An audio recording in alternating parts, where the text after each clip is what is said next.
After a few intense talks, they finally understood I was serious.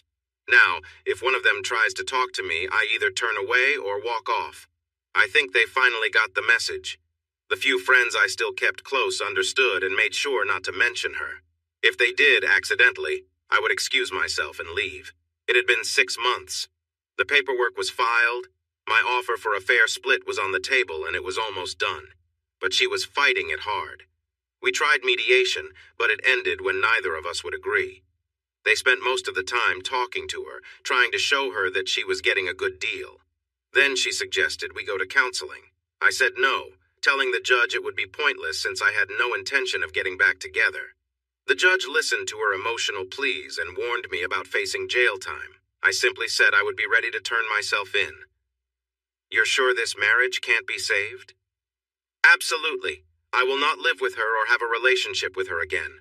There are no children involved, and we have very few friends left. I'm done with those who helped her with the affair. Divorcing her will barely make a difference in my life. Is that clear? I might have exaggerated a bit, and she decided to test me. I ended up spending 3 weekends in jail before she understood I was serious and dropped the idea of counseling. There was a strong purpose in the eyes of the women who came in. The men looked uneasy. I knew they didn't just show up by chance. The bar was far from their usual spot. I told my favorite bartender here that I preferred the people I met in this bar. She was sharp, in her mid-40s, and seemed to have seen it all. Over a few drinks, she got me to share my story bit by bit. She had been married to the same man for 21 years, and they owned the bar together. What I loved most about her was that she never shared her thoughts, even when I could tell she wanted to. One night, I finally told her to speak up. I made it clear that this was a one-time chance, so she could stop wondering about it. After I finished, she just looked at me for a moment. I've only heard your side of the story. It might be made up, but I don't think so. You might have been right to leave, but maybe you should hear her side, too. I'm sure you've thought about what happened. It might help you, or it might just make you more upset. But people being who they are, it could be good for you to listen to her. It's your choice. That's all I have to say. Next beer is on me. I loved this woman. She was like a mother who would give you drinks if you promised to give her your keys first. She noticed something was wrong the moment my friends walked in and saw my serious face. Friends? She asked, looking at them. I'm not sure, I replied honestly. I guess I'll find out soon. Don't do anything rash, she warned. Just give me a look if you need me to get them out. It took them a few minutes to gather the courage to speak. Todd came over and stood next to me. Hey, Jace, how are you? I'm fine. My family's fine. Everyone is fine. Just get to the point, Todd. What do you want? My flat tone made him a little uneasy. Me and the guys, he gestured to his friends. We don't really want to be here, but Becky is upset about how things are between you two. She feels bad about it, and you won't forgive her. You remember being married, and they just won't let it go. So we found out where you were, and here we are. Will you talk to them? If I say no, should I tell them to leave me alone? He turned a little red but pushed on. It would probably hurt their feelings and they'd keep bothering you anyway. Please, Jace. I let him wait for a moment. Okay, but remember what I said to Jeff and Angela? That still stands. If I do this, we're done. Don't look for me again, got it? I could see a flash of anger on his face, but I didn't care. I understand. Wow, you've really changed. Will you just talk to them? Yes, but let me ask you something first. If it were your wife in a similar situation, would you just let it go? He smirked. That won't happen. She loves me. Right. Becky said the same thing once. Still didn't stop her, did it? His expression changed as I continued. First, go and tell Sandy and George what I said, then have them come over here and let me know they understand. They might not be as easy to push around as you are. Then tell the girls I'll give them 10 minutes. No more. They need to be sure about what they say right away because they won't get another chance. I thought I could enjoy another beer in that time. I turned away, not wanting to talk anymore. He stood there for a moment looking down before heading back to his friends. I saw in the mirror that their conversation got intense. Sandy raised his hands and came over to me. I've always liked you, Jace. You don't deserve this. I feel a bit embarrassed by the whole situation and I'm done with it. I'm sorry for bothering you, but Tina is set in her ways. We're going to discuss this on the way home. I can't deal with her meddling anymore. I guess this is goodbye." He offered his hand. I shook it. "Goodbye, Sandy. You're a good guy. If I ever come back, maybe I'll look you up, but not Tina." George never really liked me, so he didn't care. The women were watching me closely. I made them wait a bit before I took a deep breath and walked into their space. I sat down, and they began to talk. I raised my hand, took out my phone, and set a timer for 10 minutes. I could tell that annoyed them. "Okay, you're on the clock, go." Tina rolled her eyes. "Really, Jace? A timer?" 9 minutes and 49 seconds, I replied. They spoke over each other for a moment until they noticed their mistake and looked at Carrie. She seemed to be the main speaker. "I know this might not be our place, but—" I hit the table hard with my hand, interrupting her. "Finally, someone gets it. You're right, it's none of your business and you should stay out of it. But you can't help yourselves, can you? You want to give me advice because you're our friends, right? Where were you when she was with someone else? Where was your concern for me then? One word from any of you could have saved me a lot of pain, and we wouldn't even be here now. But when I think back, I don't remember any of our so-called friends speaking up. In fact, many of you helped her cover it up. Forget that. Forget this. Just forget it. Let me reset the timer." They all sat there shocked before Carrie broke the silence. She sounded frustrated. "Jace, please, it was a mistake. She didn't mean for this to happen. We didn't know how to respond. She's upset. Her family barely talks to her anymore, and her job is at risk. She cried when she found out you saved her job. I think she's learned her lesson. It's time for you to let go of your pride and think about taking her back." I sighed. "Time? I'm sorry. I didn't get the guide on how to handle this situation. I didn't realize there was a deadline for how long I could be hurt. So now it's all okay? Kiss and make up and we live happily ever after? Not at all. I would feel a lot better if you all would stop bringing her up all the time. Do you really think you know what is best for us?" They looked a bit guilty, but they nodded yes. "Do you all feel this way?" I glanced around the table and everyone nodded again. They talked for a few more seconds, but I interrupted them. "Hold on. Let's take a break from this for a moment. Carrie, if you found out George was being unfaithful and all of us knew but didn't tell you, would that be okay? Would it be true that the person would be forgiven in time? Do you love him that much?" She frowned, but said that eventually she would. "And if the person he was with was someone you knew, maybe even a friend? Could you forgive them too?" She looked uncomfortable and everyone seemed a bit anxious. "I'd like to think I would after some time if I believed they were really sorry." I smiled. "Well, that's good, because Jan and George have been involved for about 8 months. Honestly, when I first heard rumors about you all, I didn't believe them. I intended to tell you what I heard, but other things came up that needed my attention. I thought it was better for you to find out on your own like I did. By the time I learned this, I didn't care about any of you. That's why I moved here. I thought I'd find better people, so save the speeches for yourself." I paused, catching my breath. The room was silent. "Now let the healing begin so we can move on. Carrie, tell Jan that you forgive her. Jan, in 4 months, promise her that you won't be unfaithful again and everything will work out. That's probably in some sort of guide to moving past these things." I took a moment to breathe. "Let's bring Todd and George over too and have a big talk. And Carrie, try not to criticize too much, or I might have to share an interesting story about you and a dancer from your last trip to Myrtle Beach. Did I mention that Becky has loose lips when she drinks? Tina, you and Sandy should think about making new friends. It seems this group has run its course. We can end our talk about me and Becky now, but it sounds like you all need to discuss things. So I'll be leaving. Let's not revisit this again. Goodbye." Was it a mean thing to do? Maybe, but I didn't feel bad about it.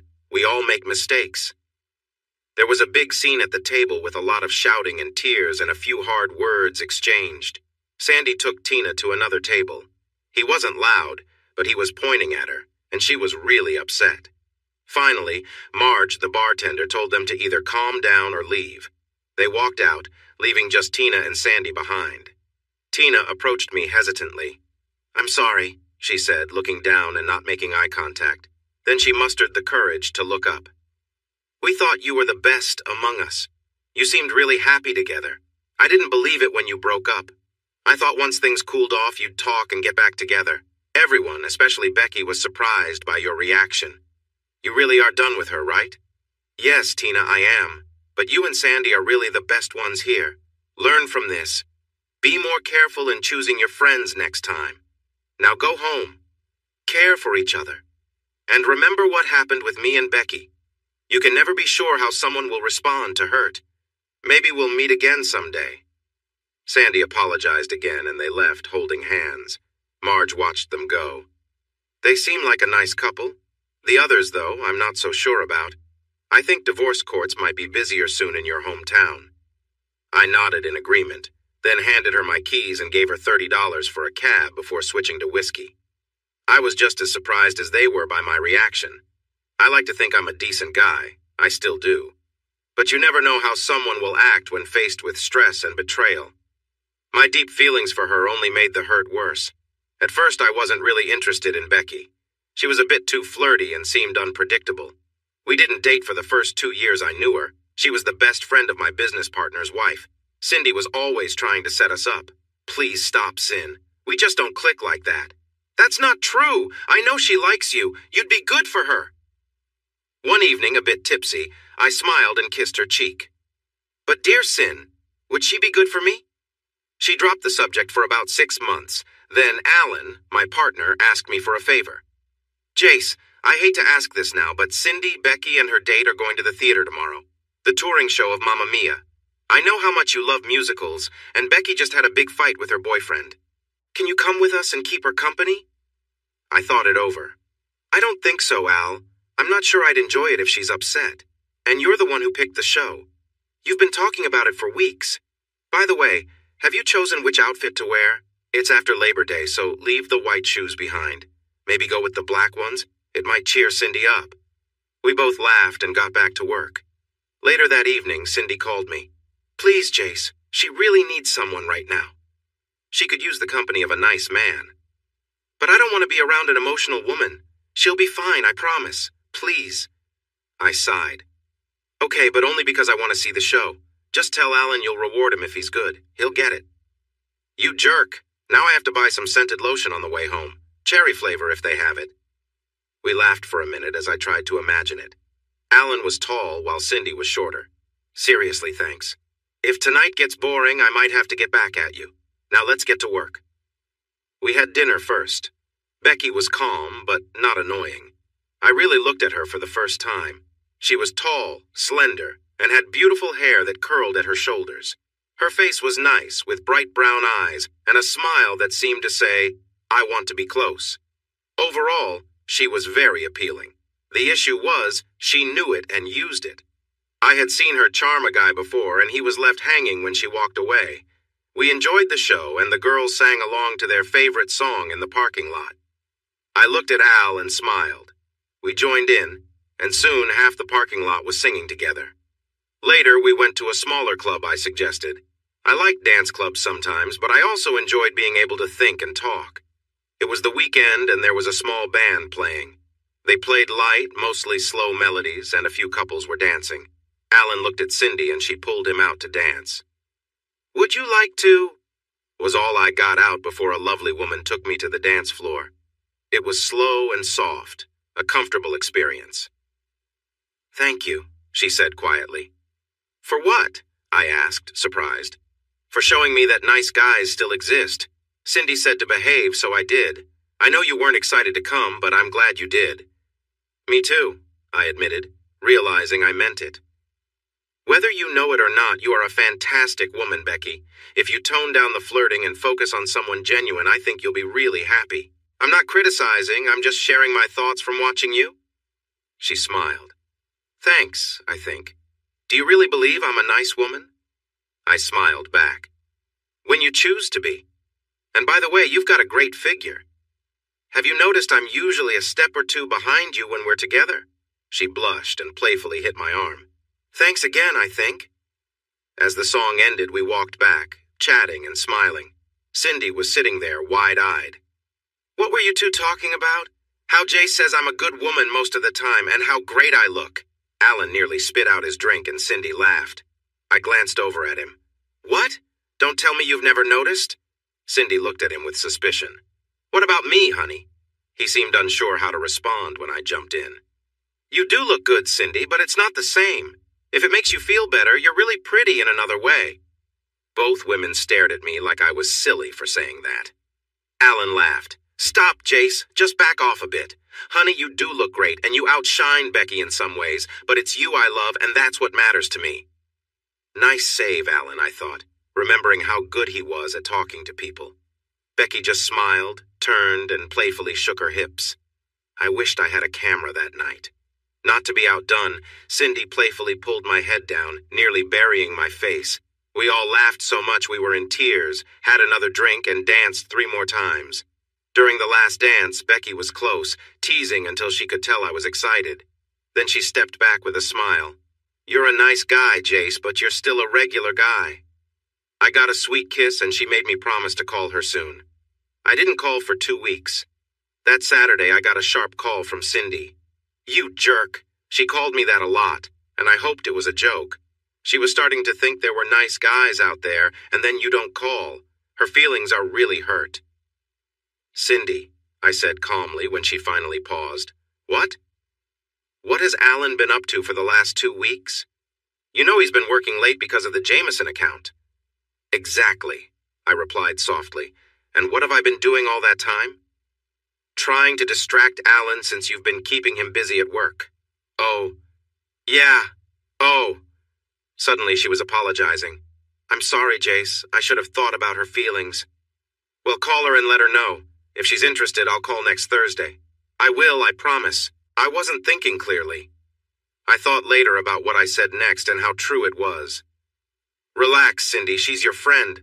Of course, you want to look out for her and help her be happy. I understand. I have to go now. She was still talking when I hung up. I did call Thursday and she sounded cheerful. We made a date. She wanted to go to a movie and then to what she called our club. I suggested adding dinner. We had a wonderful time. The movie was dull, one of those tear-jerkers that someone was making a lot of money from, but the dinner and dancing were fantastic. By the time we left the bar, she was leaning on me happily. I surprised her by not coming in when I dropped her off. She looked a bit disappointed until I explained. I'd love to spend more time with you, but Alan and I have work tomorrow.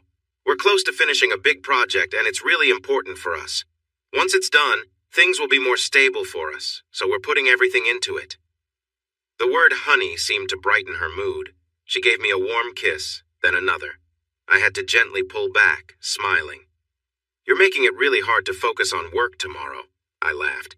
If I mess up this account, you'll have to take care of me. She chuckled. You'll be fine, and if you thought those were good, just wait. I haven't even used my best moves yet. That wasn't your best? More laughter. No, that was a first date. I really like you, Kiss. Keep this up and you'll see the best soon. Now go conquer the business world. Call me soon. The next day, she and Cindy surprised us by bringing a homemade meal to the office. You need to eat, right? She said, breezing by me. They set up a beautiful spread on the conference table, and we enjoyed a meal that felt like a celebration. Afterward, they cleaned up and packed away the dishes. I found her playfully bouncing on the conference table. What are you doing? Just making sure it's sturdy. Don't want it collapsing if we ever put it to good use, she joked. Cindy laughed and joined in. Yep, it'll hold. Bye, honey. Becky got up. See you this weekend.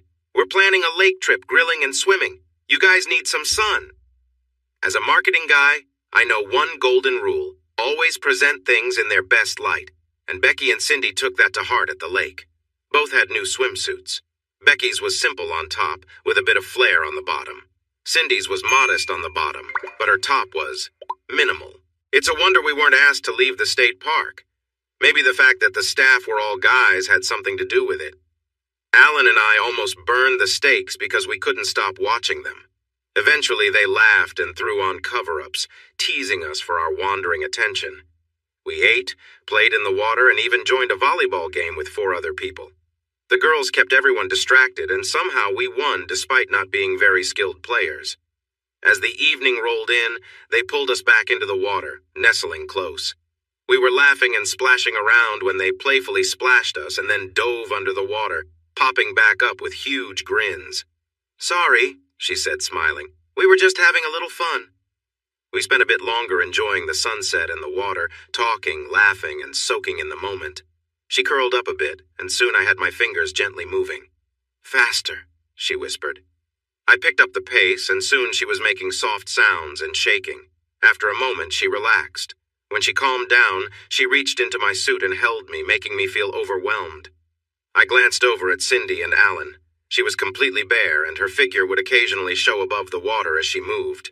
I couldn't see her hands either. "Could you grab my cover?" she asked. "Aren't you going to put your—" She placed her fingers on my lips to quiet me. "No, I plan to leave a mark on your seat on the way back. Want to complain?" "Not at all. I should get Cindy's cover, too. That's her top, right, out there beyond the safety line?" Cindy squeaked when she noticed it. Becky teased her, telling her she had to retrieve her cover while Alan just smiled. Finally, she tossed it to her. Cindy's looked much lighter than Becky's, and it was entertaining watching her emerge from the water. I heard a gasp and turned around. 3 teenage boys, carrying their things, stood frozen like they couldn't believe what they saw. Cindy grinned, stretched, pulling her figure into view, and asked Alan for a towel. Not to be outdone, Becky bent over to pick one up, giving it to her while showing a little of herself. "Good night, boys. Maybe we'll see you next week," they said as they walked to the car. We followed, enjoying the moment and laughing. That night will always stay in my memory. Even now, despite my heartbreak, I still think back on it fondly. We almost broke the bed. She seemed to enjoy every moment and got really excited during our time together. I still remember how close I felt to her. Our connection was strong and we spent a lot of time together. They would meet us for lunch a couple of times a week. One would bring it while the other went out. We discovered the conference table could handle everything, but the couch didn't fare as well. We had to replace it after Alan and Cindy had lunch there one day. We were planning on moving in together, but then we hit a bump in the road. Looking back, it was a sign I should have noticed. We finally got the account we had wanted for so long. It meant many long hours until we could hire someone. I usually worked longer than Alan so he could spend more time with Cindy. Becky and I hadn't had a proper outing in 3 weeks. She was a lovely woman and was used to getting a lot of attention. This made her a bit difficult to deal with. She had been upset during our last 2 phone calls, even after I apologized. One Saturday at 5, I thought to call her and suggest spending some time together. When I reached out, she wasn't home. I called Cindy, who told me she thought Becky was out with her work friends. Cindy then scolded me for not paying enough attention to her. I wasn't in a good mood. "Okay then," I said. "Tell Alan he's going to work the same hours I do starting next week. Does that sound good?" Cindy tried to take back her words as I hung up. About 40 minutes later, Becky called me. "Where are you?" she asked. "I couldn't reach you, so I went back to work. Enjoy your night out. I'll call you tomorrow." She continued talking as I hung up. My mood was ruined and I wanted some time alone. I went back to work but decided to grab a bite to eat. There was a little diner nearby that sold delicious hot dogs, so I stopped in and had 2 loaded with toppings and a big order of homemade onion rings. After all, I didn't plan on going out with anyone that night, right? I picked up a couple of breath mints on my way out. As I started home, I remembered a club Cindy had mentioned. It was similar to one we both liked, but had more of a jazz vibe. She thought it would be a nice change. They might be there. If not, I could check it out for myself. The place was nice, with soft lighting and dark wood. It had a pub-style kitchen and a good bar. There was a small band playing, and although jazz wasn't my favorite, they were quite good. I thought Becky would enjoy it when I suddenly heard her laugh. It brightened my day. This was where she had gone with her girlfriends, and it seemed she was doing what I was checking it out. As I moved into the lounge area, I saw her with a guy I didn't recognize heading towards the dance floor. That didn't bother me. We both sometimes danced with others. I looked around for single women but didn't see any. Weird. I decided to stay back and observe. I took a small table off to the side and watched. There wasn't anyone else at the table. They danced 3 more times, with the last dance showing a little too much affection for my comfort. The kiss at the end and the one at the table made it clear. I hadn't asked her to be exclusive, but I expected her to be open with me if she was seeing someone else. I couldn't deny it hurt. It truly did. I took it as a life lesson and began to leave, but then I remembered her saying she was out with the girls. I asked the waitress to take a round of drinks to my friends in 5 minutes and gave her a $20 tip. She seemed to know her job well. "Is everything okay?" she asked. I reassured her, saying I had to leave and that these were my friends. I felt bad for not talking to them earlier. The drinks were my way of saying sorry. She seemed to understand. After a minute, I called her. The band was on break and I could hear the phone ring where she was sitting. She checked her phone, said something to her friend, and answered, "Hi, honey. Did you change your mind?" She sounded genuine. "No, I'm tired. I'm heading to bed. Please say hi to the girls for me. Where are you? It seems quiet there." "The band is on break and the girls stepped out for a moment. I'm just watching the drinks." Just then, the waitress came with their drinks. I stepped out of the shadows. "The fedora looks nice, doesn't it? Tell your friend not to go to the restroom dressed like that. People might take it the wrong way." She looked surprised but didn't say anything as I left. I settled in the dark parking lot across the street and watched her rush out, looking around. Her date came out and said something, but she went away from him. My phone rang, but I ignored it. I didn't feel like talking. The date seemed frustrated and went back inside after a while. I wondered what she was waiting for. 15 minutes later, Cindy arrived in her SUV. She got in and started driving towards my apartment. I went the opposite way. Not wanting any drama, I found a motel, paid cash, and slept for 10 hours straight. When I got home, the parking lot was empty. I took a shower, changed, and went out again. I stopped by the office, but Alan and Cindy were there. I figured Becky was hiding somewhere, so I decided to drive 4 hours to the mountains. I left a message at their house saying I needed a break and would be back Tuesday. I enjoyed my time away. I walked in the sunshine, ate what I wanted, and even bought souvenirs for my friends. On Tuesday morning, I returned to the office early. I parked the car where no one could see it, and Alan looked startled when he walked in. He quickly grabbed his phone. "If you use that phone, I'm leaving for the week. Got it?" He nodded, looking a bit nervous. "Great.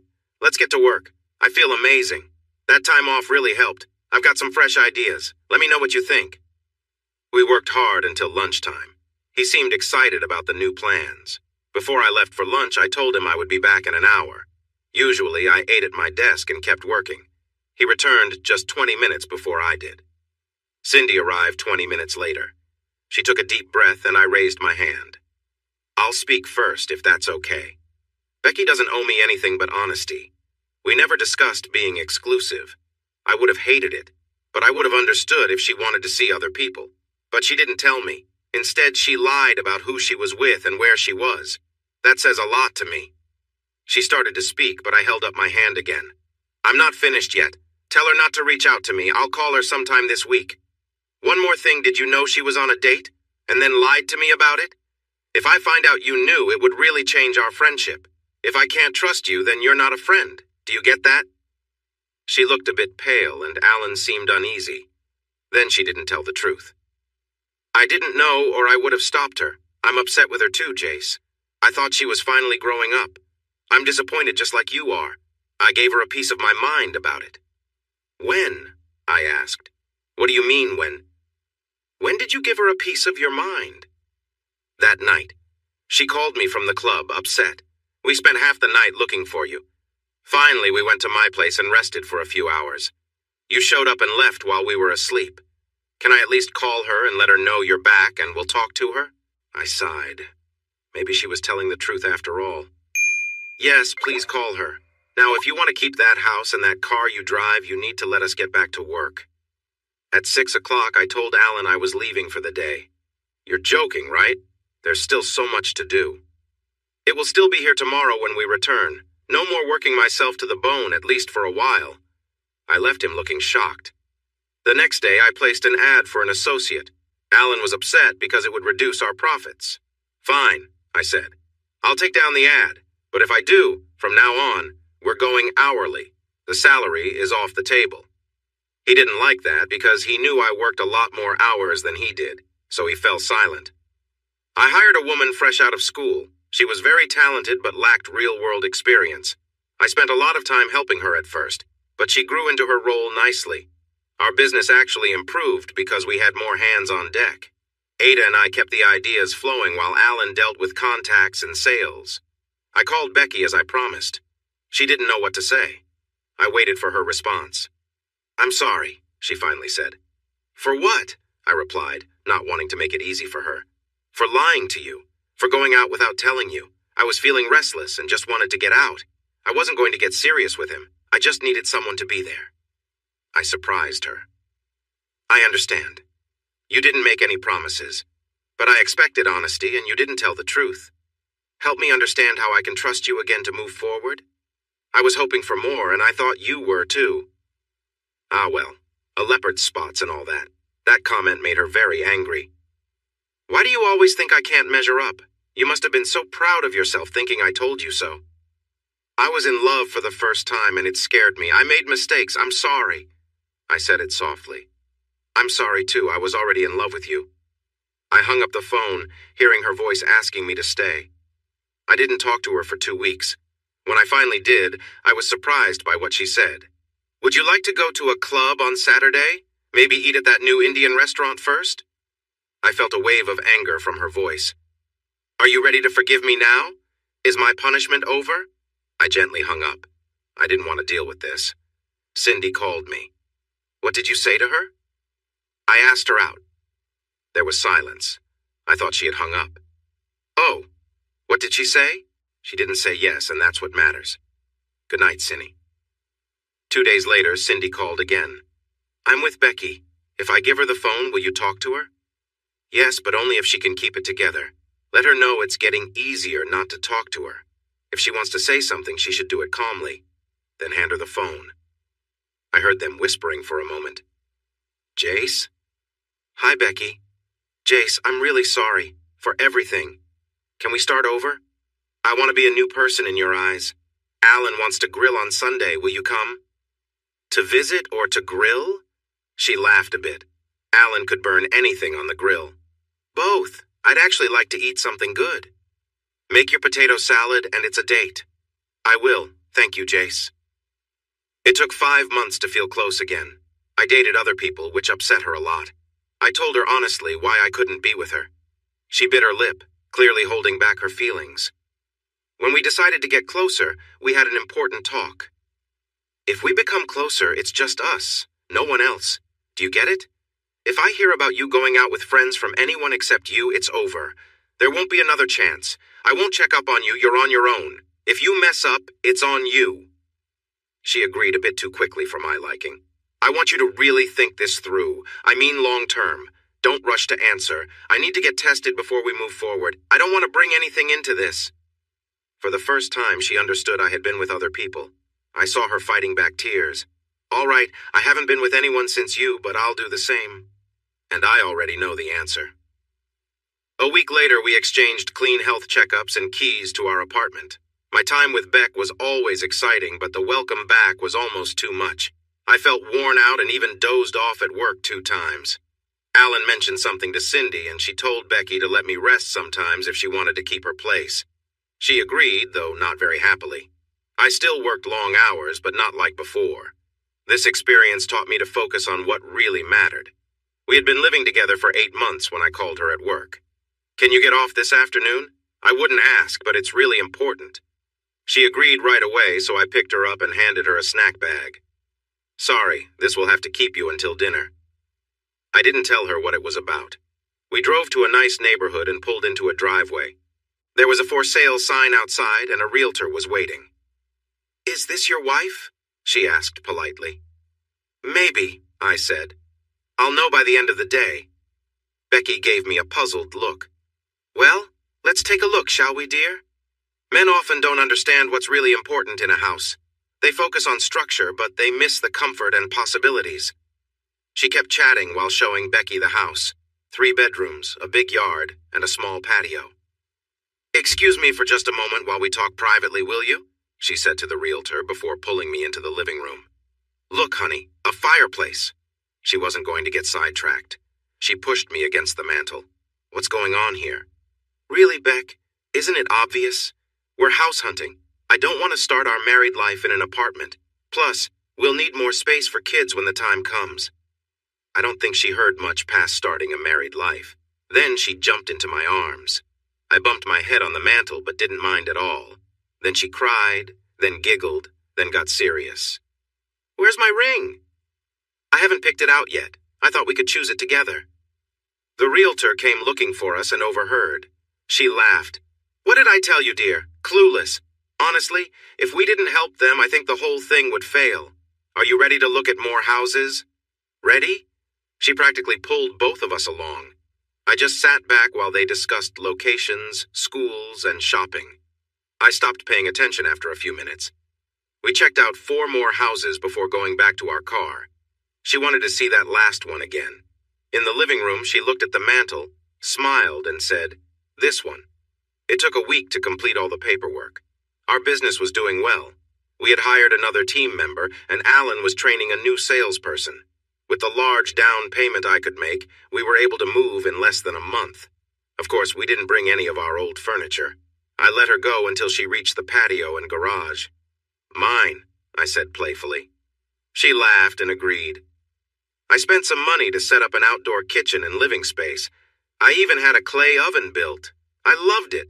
We ended up cooking outside for 10 months each year and occasionally the other 2 months.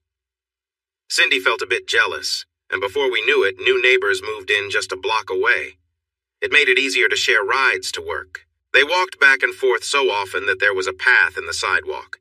Things went well for 3 years. Cindy couldn't have kids, so they decided to adopt.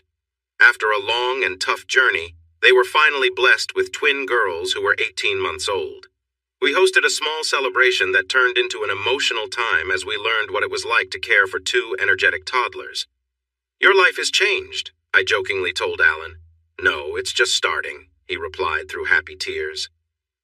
I was quiet as we walked home, and so was Becky. I paused at the end of our driveway. "When?" I asked. "In 4 months. That way I won't have to carry the baby through the summer heat." Our neighbors might have thought we were strange, kneeling in the driveway, hugging and crying together. Shortly after that talk, the economy began to struggle. 6 months later, Becky's company went bankrupt. She didn't receive any severance pay or vacation pay. She was quite upset. "Calm down, honey. Many businesses are facing tough times, even some of the biggest ones we compete with. We're getting interest from their former clients. I might have to work a bit harder, but we will be fine. And with your skills, someone will want to hire you." The economy only got worse, and she couldn't find another job in her field. Companies preferred to hire fresh graduates for less money, even though she had experience. She worried and felt down. She and Cindy joined a gym close enough that they could walk with the kids in strollers. This helped her stay active for a few months. She was never out of shape, but after a while she felt strong. She started volunteering for important causes, hoping it might lead to a job. I was unsure about it since she would be busy almost every weekend with various charity events, but I stayed quiet, thinking it might help her. One Friday, she came home at 2 a.m., waking me from deep sleep with a surprise. Once I was awake, she shared her good news. "I got a job. I'm the new assistant event coordinator for the Sloan Group. Tonight was my trial, and they liked me. They help 4 major charities. It's not as much as I was earning, but it was close enough to begin." She was feeling happy, and I held her close, making comforting sounds. It had been almost a year, and she was still not expecting a baby. We decided to visit the doctor. He reviewed the tests he had ordered. "You're both fine. Everything is working well. There's no reason you shouldn't be expecting soon. I believe the stress from the economy might be affecting her. Just like animals have fewer babies when food is scarce or there are more predators around, women also have lower birth rates in stressful situations like during wars. Go home and practice. It will happen." But it didn't happen. The next day during lunch, she came to me. "Honey, can you do something for me?" "Of course, what do you need?" She hesitated for a moment. "I want to go back on birth control for another year. I need time to settle into my new job and make sure I won't lose it because of a pregnancy. Just 1 year, I promise." I felt a little relieved. The economy was still getting worse, and I didn't expect things to improve soon, so I agreed. We were working harder, trying to pick up the pieces left by failing companies. It was more challenging than ever. If we couldn't meet their budget, there was another agency nearby eager for work. Part of her job involved attending events to ensure everything went well. I joined whenever I could, but she increasingly went on her own. She reassured me not to worry since she was working. As the husband of someone important in the business and a business owner myself, I was expected to support as many charities as I could. We chose 2 charities we thought were most deserving and committed to helping them. Sometimes we even sent someone to represent our company at the events. Alan and Cindy went a few times, but he was very busy, so he stopped going. Slowly, the economy started to improve. I could see some hope ahead. Beck had been at her job for a year and had received a small promotion and raise. We began discussing starting a family again. I encouraged Ada and her husband to represent our company at events. It kept our company in view and gave Alan and me more time to focus on work. Ada had grown in her role to the point that other companies were showing interest in her. We had an honest talk about it. I told her that if she received a truly good offer, I wouldn't mind if she accepted it. She promised me that no offers had been appealing enough to make her consider leaving. Yet, I joked, I noticed she seemed a bit down and was avoiding me unless she really needed to talk. I thought she might have received a good offer. I decided to ask her about it. You haven't been yourself lately, Ada. If I've noticed, so has everyone else. Is there something on your mind? Ada was a beautiful black woman, tall and often smiling. But if you looked beyond her looks, you'd see she had a sharp mind. She looked down at her dress, a sign she was stressed. I have thought a lot about what to say. My husband has been urging me to talk to you, so here it goes. It may not mean much. You might already know this, but if not, please don't be upset with us. I sensed this was significant. She took out her tablet, tapped on it for a moment, and then handed it to me. It showed pictures of Becky and a man I didn't know. They were laughing, holding hands, and sharing sweet moments. One image showed them dancing closely in a dim room. These are from the last 3 events we've attended. I don't think she recognized who I was or that I work for you. The last time we spoke, she was very professional. Perhaps you knew, but I didn't want to be the one to mention it if you didn't. Please don't let this affect my job. I was stunned. This felt like a prank. I thought maybe Becky would laugh when I got home and say it was all a joke, but deep down I felt this was exactly what it seemed. I paused for a moment before assuring the worried Ada that her job was safe and asked her to send the photos to my computer and make a printed copy. She stood up. You didn't know, right? I'm really sorry. If you need help, just ask. She hugged me, the first time we'd ever had any kind of physical contact in our work together. Sorry again. I am too, I replied. Just don't mention this. She agreed and quickly left the office, nervous about my expression. Even though I relied on my creative thinking, I was at a loss for what to do. I decided to do what I usually did when facing a problem. I researched. But with just pictures from an amateur, I needed more solid proof. His name was Johnny Walker, and he had no love for scotch. I should have been named Jim or Jack. Bourbon is my drink.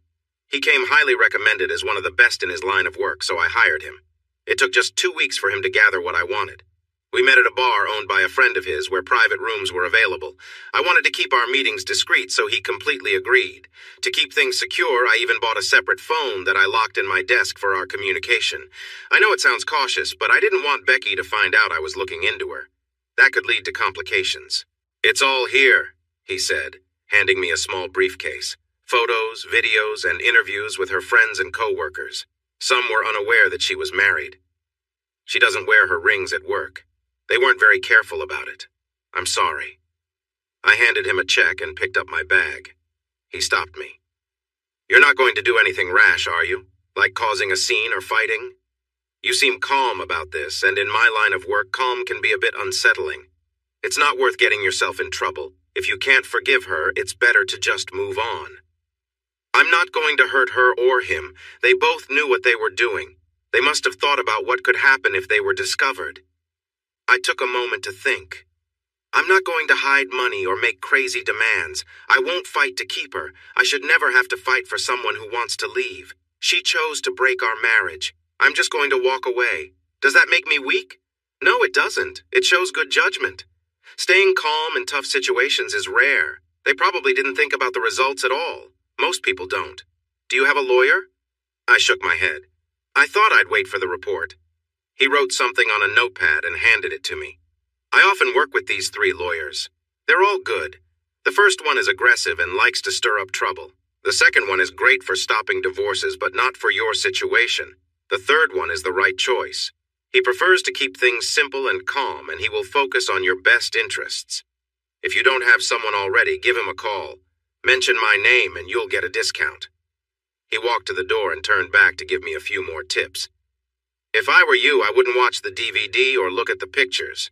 It won't help you, and it will stay with you for a long time. The same goes for the report. You already know what you need to know. However, check the contents of the red envelope. There's some interesting information about your friends and what they knew.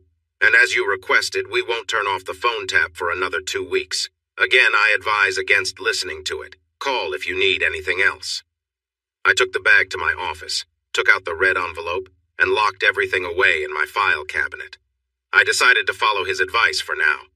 I called the third lawyer on the list and arranged a meeting. Paul Whitfield ran a small firm with 3 partners. Their office was in an old building with beautiful moldings, tall ceilings, and ceiling fans. He noticed me looking around and smiled. "We own this building. I insisted we keep the fans. They add character." I liked him right away. He relaxed during our meeting, and by the end I felt I had found a divorce lawyer I could trust. He agreed with the friendly separation and mentioned he could get a better deal. This was not an easy place for such matters, but it should help everyone if she didn't resist. Do you think she will? I honestly have no idea what she is thinking or doing. When can we file? Thursday or Friday, whichever you prefer. I considered my options. Can we do it on Saturday evening? He raised an eyebrow. This won't lead to anything messy, will it? I smiled for the first time. Maybe. Let's wait until Monday to serve her. She should be home by 7. Not at her workplace? No. Let her keep some dignity. Plus, if she loses her job, wouldn't I have to help her? Smart choice, he said with a smile, shaking my hand before switching back to business mode. Call me if you remember anything else you want to discuss. I appreciate your trust, even if it is upsetting. I'll call you just before she is served, if you'd like. I got organized. I looked around and found a nice 2-bedroom house in a nearby town. I considered an apartment, but I preferred houses. It would mean a 35-minute commute, but it was a quiet area, and I doubted she would look for me so far away. Reading the folder made me very upset to learn how many people I knew helped cover up her actions. Their time would come, especially 4 of them. I acted friendly at work and kept up appearances at home for the rest of the week. On Thursday, she seemed in a good mood, as if preparing for the weekend. By then, I felt distant from her. It wasn't completely cold, but it wasn't warm either.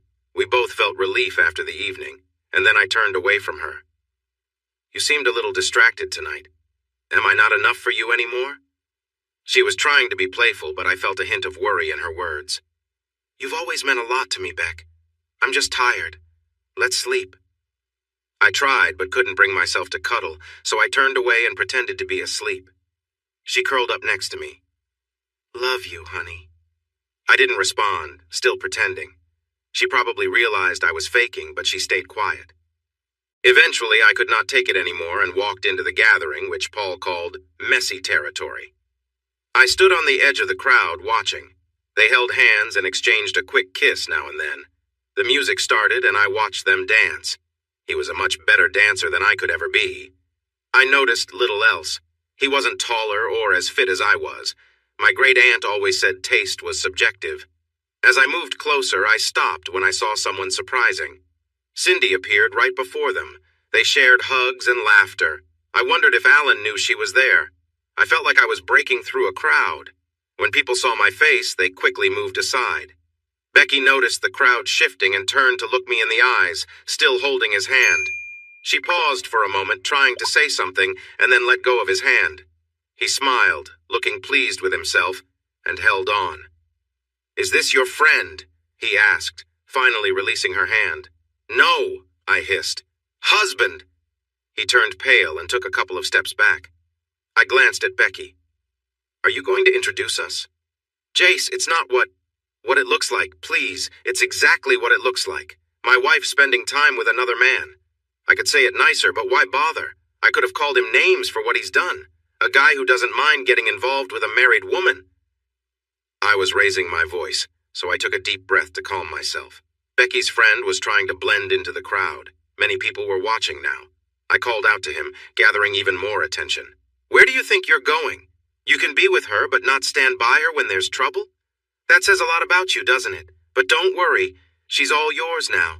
I'm done with her. Becky was tugging on my arm, asking me to calm down and talk somewhere private. I pulled her hand away a bit too forcefully. I know, Becky, I know. Don't try to explain. We're done, completely. You understand? I left you something on the dining room table. It should remind you of what we've shared.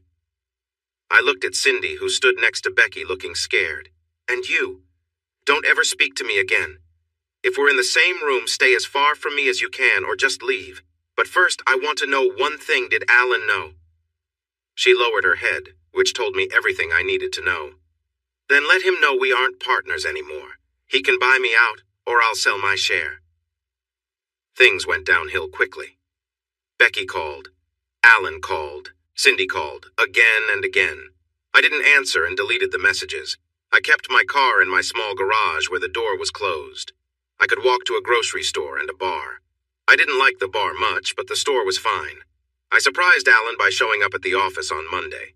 He started to speak, but I interrupted him. I know you knew. Cindy almost told me, being the loyal friend she is. I won't forgive Cindy for helping her. And just to be clear, keeping it a secret was helping. Tell your wife to stay away from the office and from me. If she insists on being here, I won't. I can walk away from the business easily, Alan. That includes Becky, her new partner, or any of our so-called friends. Leave it alone. I had already contacted the police about getting protection orders. They advised me to consult my lawyer. By 9, Becky and Cindy were banging on my office door. I called Alan. If you want to keep your business, you need to make them leave. Now. If you don't, I will leave and I won't return. I could hear part of the argument through the door. Becky was refusing to go and Cindy was backing her up. Alan was trying to explain. Please, girls, I'm begging you. This is his workplace too, and he has the right to run it how he wants. If you keep pushing, he could file for a restraining order, and that won't be good. He's upset and told me he plans to sell his share of the business. If I don't buy it, he'll sell it to someone else. We can't afford that, Cindy. Not now. We're finally starting to succeed. He's the creative force behind the business, and I just sell what he creates.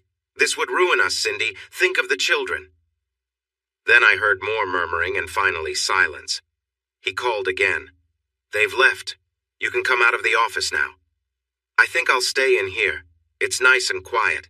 You should go back to work and figure things out. And could you ask Ada to come in, please? He started to plead again, but I hung up. It's been an interesting few days. Want to hear about it? She said, sitting down. My curiosity was piqued, so I nodded. I was there, but you had forgotten, hadn't you? I was shocked when I saw you. Mac and I were trying to catch up to you, but you were too quick. Mac said he saw anger on your face. I know you scared a lot of people. After your speech and when you left, things got chaotic for a bit. Becky tried to follow you, but Cindy and the guy stopped her. I was nearby and heard Cindy tell her to give you some time to calm down. She was upset, saying if she didn't talk to you then, she wouldn't get another chance. By the time she got free, you were gone. Many customers left after the scene. I doubt the donations that night met expectations. She paused and looked at me. Do you know his name?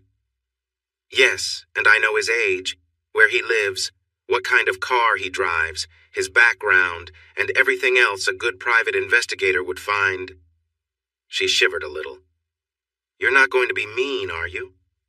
Yes, I said, and she looked worried. I'll ignore him. Every time he turns a corner or hears a noise behind him, he'll think it's me.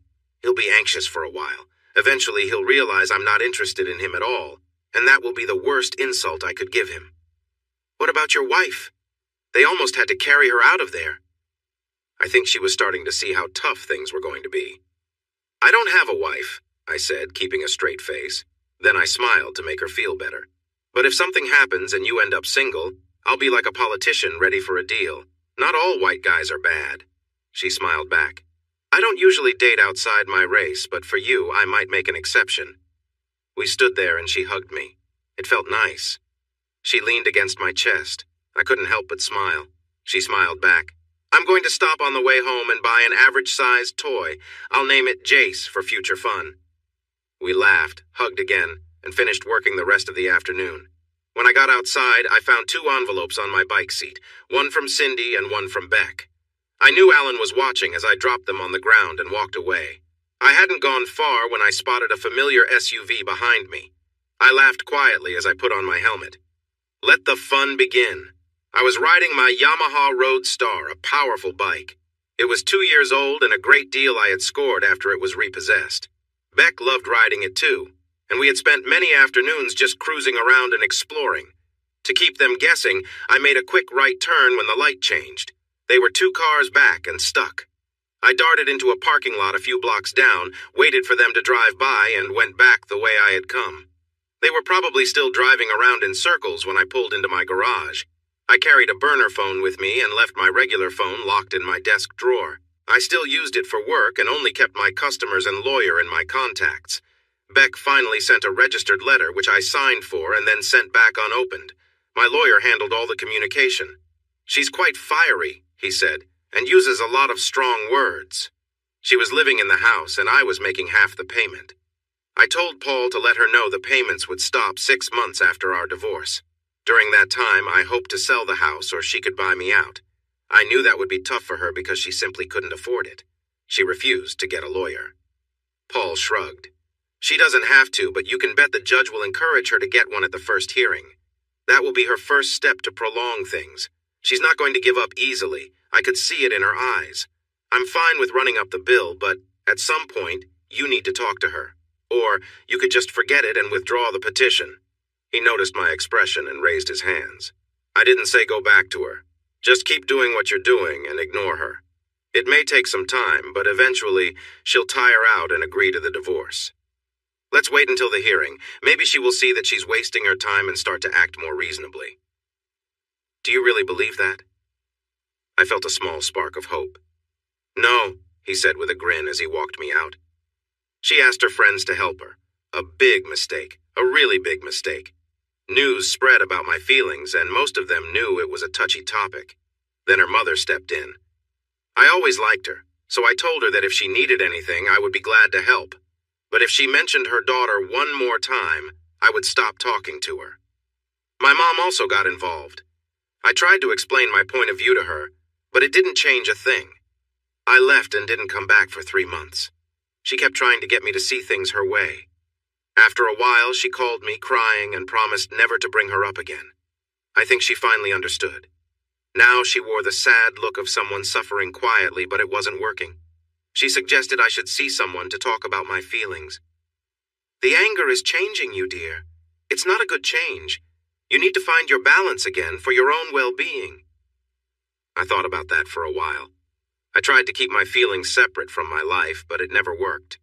It was hardest when I ran into Cindy. She still came by the office sometimes, but she knew better than to say anything. I think she could see my feelings in my eyes. Cindy and Alan were struggling. They were trying to find a way to save their business. Alan tried to talk to me about it once. I was calm enough to listen, but I was curious what they could say that would explain their actions. Please, Jace, I'm begging you. If you pull out, we both know I'll lose everything in 6 months. I've worked as hard as you to make this a success. I can't afford to lose my home or provide for my children. Instead of calming me, it just made me more upset. Really? You're using the kids to win this argument? Did you even think about how I would feel knowing my best friends were helping the person I care about hurt me? You should have thought about this before getting involved. Maybe if you remembered what happened the last time, you would have spoken up. Were you thinking about the kids when you were dishonest with me? He turned red and looked very angry. Come on! You need to stop and think about the damage your anger is causing here. She was unfaithful. I'm sorry about that. I shouldn't have let Cindy and I get involved. I thought I was trying to protect you. Do I need to really get tough to help you understand? That was not the right thing to say. You wanted to protect me? Then why didn't you talk to Cindy, tell Beck she was making a big mistake, or warn me to stop? I think you're not really worried about me, but more about the business. This cash cow has stopped giving, Alan. You're good at what you do. You'll find another job soon, especially now that the economy is getting better. You might not have as good a life as you do now, but you'll manage. Cindy could get a job for a while to help. It might show her the reality of things. And about getting tough, you don't know how much I want you to try. My mom says I need to let some of my anger out. Releasing it on you might help with that. Now, if you're done, please leave my office. Go work on your resume or something. Alan was much taller than me, and he outweighed me by quite a bit. But the one thing he didn't have was my anger. He grabbed me and turned me around, ready to say more, but I didn't let him. I swung without hesitation. I gave it all I had, putting all my pain and frustration into one punch. It landed right on his forehead. He fell down like a building collapsing. I stood above him, rubbing my knuckles. I think we're finished here. You can let yourself out and don't come back to this office unless I ask you to. The door was open, and Ben, our new salesman, was standing there with his mouth open. I think I'll work from home for the rest of the day. Can you help him up? It was 2 days before I returned. He had a concussion and looked like he had been in a fight with 2 black eyes. After that, we only communicated by email. The punch shocked me. My mom was right. I needed to talk to someone. Kathy Grimes was one of the best therapists I could find. It took 2 weeks for her to have an opening for me. She was about my age, very professional, and had a warm, friendly style. From the pictures on her wall, she seemed happily married with 2 kids who looked around 10 years old. Nice kids, I said, looking at the pictures. She smiled. Thanks. Do you have any? No, I sighed. I don't think that will ever be my path. Oh, in this line of work, I've learned to never say never. You're still young and there's plenty of time. Would you like to sit at the table or in a chair? Her office felt like a cozy living room. There was a plain wooden table in one corner, like ones you'd find in kitchens all over. The chairs were comfy, with cushions. Table. Good choice, she said with a smile. I find it's more relaxing. She brought a pitcher of water, a coffee pot, and a plate of cookies to the table before sitting down. Homemade, oatmeal raisin, from a secret family recipe that's just on the oatmeal box. Would you like water or coffee? After she poured the water, she got right to the point. First, can you tell me why you wanted to meet and what you aim to achieve from our sessions? I appreciated her directness. I'm going through a stressful time in my life, and it's causing me anger problems. I want to learn how to manage that anger. I'm tired of feeling this way. I don't even like who I've become. That's a clear start. Now the big questions. What is making you so angry? Can it be fixed? Do you want to fix it, or do you wish to move on? For the next 90 minutes, I shared my story, my past, the time I spent in a relationship, my marriage, and the pain that followed. I spoke about how much I loved her and how deeply I felt hurt. She listened attentively, jotting down notes and asking questions now and then. When I finished, the session was over. You've given me a lot to think about. I'll review our conversation before we meet next week.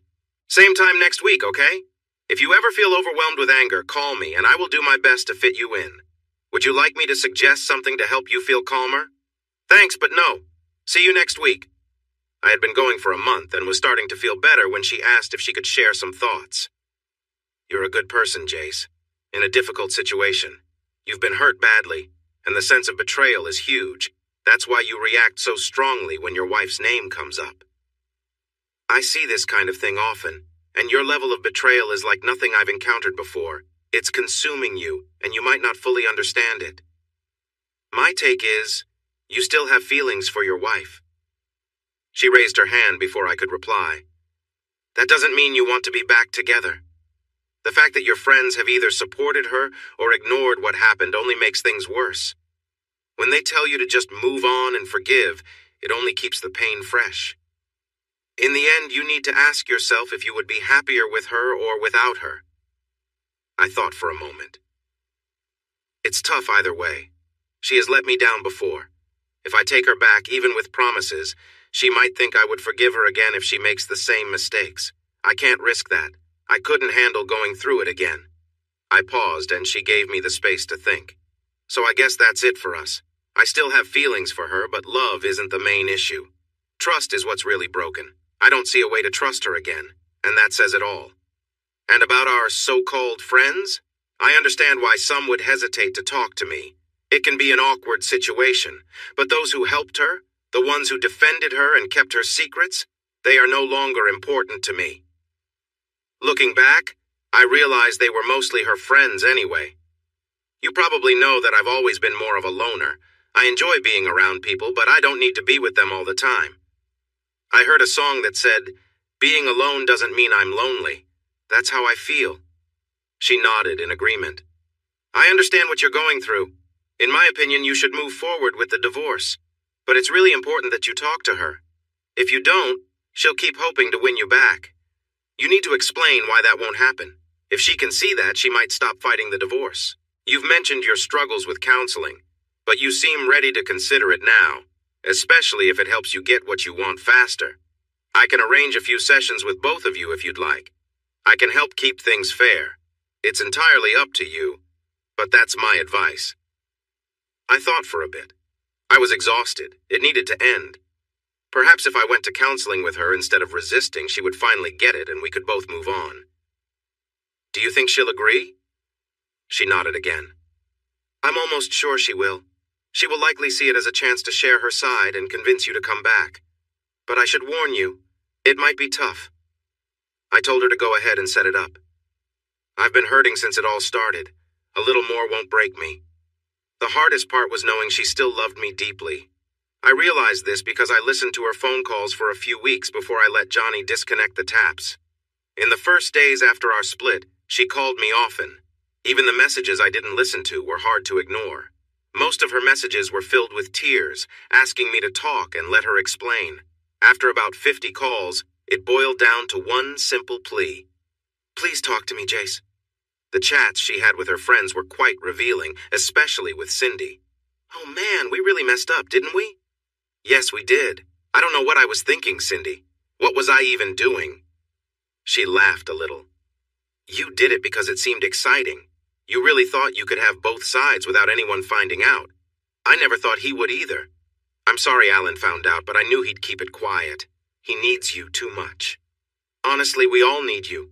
Did you hear he wants out of the partnership? He thinks if we acted like this in our personal lives, what are we doing in business? We need to reach out to him and win him back. We've got to fix this, Beck. The question is how. I see a lot of groveling ahead for us. Becky was quietly crying.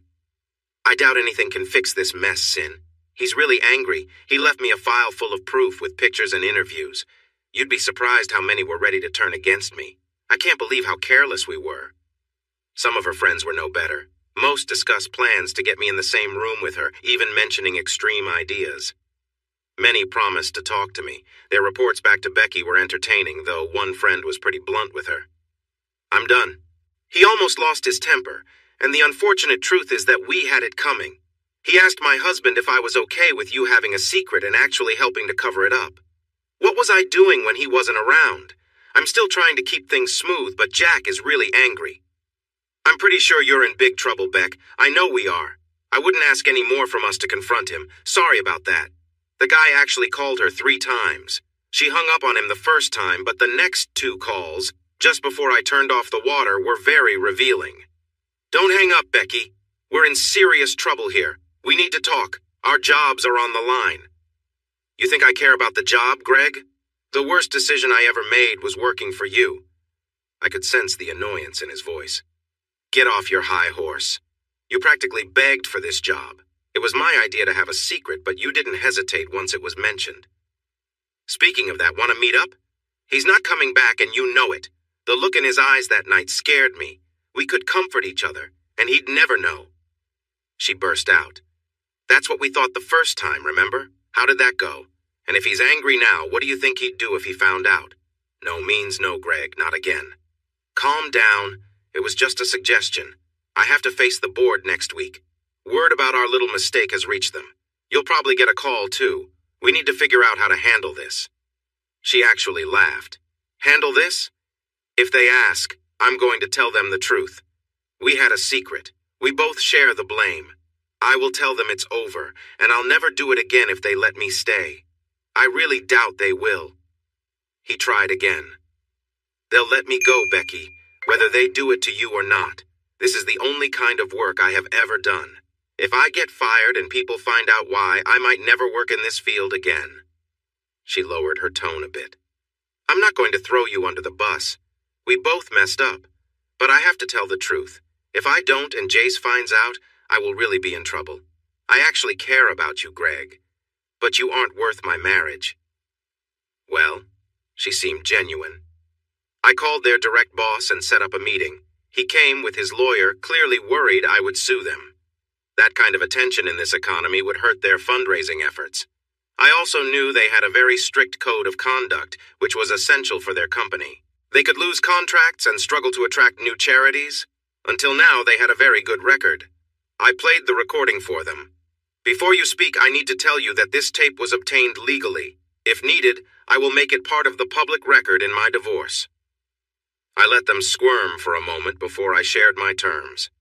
I will not take legal action for certain considerations. First, my wife will never know about this meeting. Second, talk to her, give her a warning, change her position, do whatever you think is best, but please do not fire her. I need her to keep her job during the divorce. Deal with the other person how you see fit, but I think this isn't the first time something like this has happened. What if it had been someone important or their family? In my view, he seems like trouble waiting to happen. That's just my opinion. You can handle it however you choose. Agreed? Good. Of course, we can't draw up a report about this, but I have recorded our conversation. I took out the recorder and handed over the tape. I didn't mention that I had another recorder still running. If I give you any trouble, you can play this tape. And one more thing. There is a volunteer, Cindy Waller. She helped my wife and kept things quiet for her. It might be better if she is no longer part of your team. They nodded in agreement, like bobbleheads. She got moved to a lower position and put on probation, but she kept her job. Cindy was upset when they told her it might be better for her to find another place to volunteer, but she understood. I feel like Jace is behind this, she complained to Becky. What if he is? So what? I think Alan would agree if he were honest. You are judged by who you spend time with, Sin, and right now, I'm not in a good place. They allowed Greg to resign without giving him a letter of recommendation. I have no idea where he went, but he called Becky to say goodbye. They let me go. It was polite, but I'm out, with no good word from them. I guess this is goodbye. She sounded sympathetic. I'm sorry, Greg, but we brought this on ourselves. At least you aren't married. There was a brief silence. Actually, Beck, I am. My wife is serving in a difficult place right now. She'll be back home in 3 months. You shouldn't have done that to her. At least Jace is safe at home. I know. I messed up. I was lonely and you were there. I feel bad about everything. You aren't going to tell her, are you? No. I have no way to reach her, but even if I could, she doesn't deserve what I'm feeling. Love her when she returns and don't make this mistake again. I promise. I'm really sorry for how everything turned out. I hope you can move on. You're an amazing woman, Becky. Goodbye. She cried into the phone for a moment before hanging up. I thought about reaching out to his wife, but ultimately decided against it. She probably needed to know, but knowing his nature, she would find out the truth soon enough. Kathy got in touch with Becky, and she was eager to chat with me. Following Kathy's advice, Becky went to 3 sessions by herself first. I think Kathy was trying to prepare her, but she was too stubborn to acknowledge it. Finally, the big night came, the first session. I figured she might try to confront me, so I arrived 30 minutes early. Becky was surprised when Kathy brought her from the waiting room to find me already there. Jace! She exclaimed, reaching out to hug me. Kathy stood between us. Becky, for this to work, you need to give him space. He's made it clear he doesn't want any physical contact. If you don't follow what I've said, he might leave, and he may not return. Do you understand? Becky took a moment, but then she composed herself and sat at the table. Becky, listen. I know you have things to say, and so does Jace. Just remember to stay calm, be clear, and avoid overreacting. Would you like to go first? She nodded, and we waited. First, I need to say I'm sorry, Jace. I know what I did was wrong, and you have every right to be upset. I have no excuse, and I'm not even sure why I acted that way. Was it worth all the pain I caused? Absolutely not. I won't be foolish again. But Kathy has told me that being sorry doesn't change anything if you can't forgive me. I messed up and hurt our marriage. Now I need to show you I deserve another chance. Will you promise to talk to me? If after these meetings you still can't forgive me, I'll go quietly and won't fight the divorce. I looked at her and then at Kathy. I could sense Kathy's influence in all this. Maybe the individual sessions had really helped. I spoke, noticing that she was waiting for my response. I know that was hard for you, Becky. I've been thinking about it a lot over these last few days. We've known 5 couples who have gone through similar issues, and they tried counseling to save their marriages. Only one couple made it, Gary and Sherry. But even now, they don't show affection in public like they used to. It's been 2 years, and things are still not the same. Could you live like that? Always wondering if I'd be watching you if you needed to go out? Checking everything you said? I couldn't do that. She winced at my words but kept a determined expression. If I could hold you every night, I could manage. I would do everything to show you I have changed, and I want to win your trust back. I raised my hands in frustration. Trust? How would you earn that back? You went out with others when we were dating and didn't tell me. I should have seen that coming. Now, after all this time together, thinking about a family and our future, you've done it again. Did you feel lonely again? Were you bored while I was busy trying to build a better future for us? Finally, I felt some of the weight lift off me. Becky looked shocked at my words. Kathy spoke up. Our time is up. I need you to do some homework for me before our next meeting. Becky, I want you to think about what Jace said. Tell him how you plan to earn his trust. Jace, I need you to think about this too. Can you move past your anger and try to rebuild your relationship with Becky? Please be honest. That's all until next week. Jace, could I speak with you for a moment before you go? Good night, Becky. We watched as she got into her car and sat there for a while before driving away. Kathy turned to me. You're really not taking her back, are you? No, I said, feeling down. She sighed. I figured as much. We need to change the focus of our sessions. We have to help her understand and accept things slowly. If you still care for her, be gentle when you tell her. Gentle didn't work. Kathy and I tried, but she just wouldn't let go. I tried every approach I could think of, including some ideas from Kathy, but nothing seemed to make a difference. Eventually, I decided to end it. You broke an important promise, Beck. It seemed so easy for you. I know you regret what happened, but I feel you don't fully grasp its seriousness. While I see it as a life-changing event, you seem to view it as just a mistake, like spending too much money or damaging a car. Didn't you feel anything when it happened? As usual, she didn't answer directly. Talk about feelings. You seem so cold. Give me one more chance, please. How can you sit there without feeling anything while I'm hurting? You still don't understand, do you? There's a lot going on inside me. It's our emotions that make us human. All animals have thoughts, but only humans truly feel love, hate, and desire. I've just learned to control my feelings better. I let her talk for another half hour before I raised my hand and stood up. It's over, Beck. Accept it and move on. Know that I still care for you, but it's not enough anymore. The divorce will be final in 4 weeks. It's for the best for both of us. You're still a young and wonderful woman. You'll meet someone else. When you do, if you ever feel tempted, remember us. He deserves your best. I walked out, my heart aching again as I heard her cry. 2 days later, Kathy called me. I just wrapped up a session with Becky. I can't share details, but she still believes she can win you back. Be careful. I know she will come around, and I'm concerned. I'm really sorry things ended this way. I think you should keep seeing me for a little while. Should we set up a meeting? I thought about it. Not right now. I'll call you in a month or so. Thanks for everything, Kathy. Kathy was right. Becky had one last effort before she gave up. I'd always liked her family, except for her oldest brother. He was a police officer and a bit of a bully. We tolerated each other, but just barely. He often pulled me over just to bother me and insist I forgive his sister. I spoke with Paul, who asked me to note the next 4 stops. The commander found himself explaining his concerns about me to the assistant chief. When the stops were made, it did not improve his opinion of me. It was 2 weeks before the final hearing. The sun shone brightly, spring felt alive, and I was starting to feel happy again after a long time. That Saturday morning, my Yamaha was running smoothly when I saw the lights flashing behind me. I pulled over.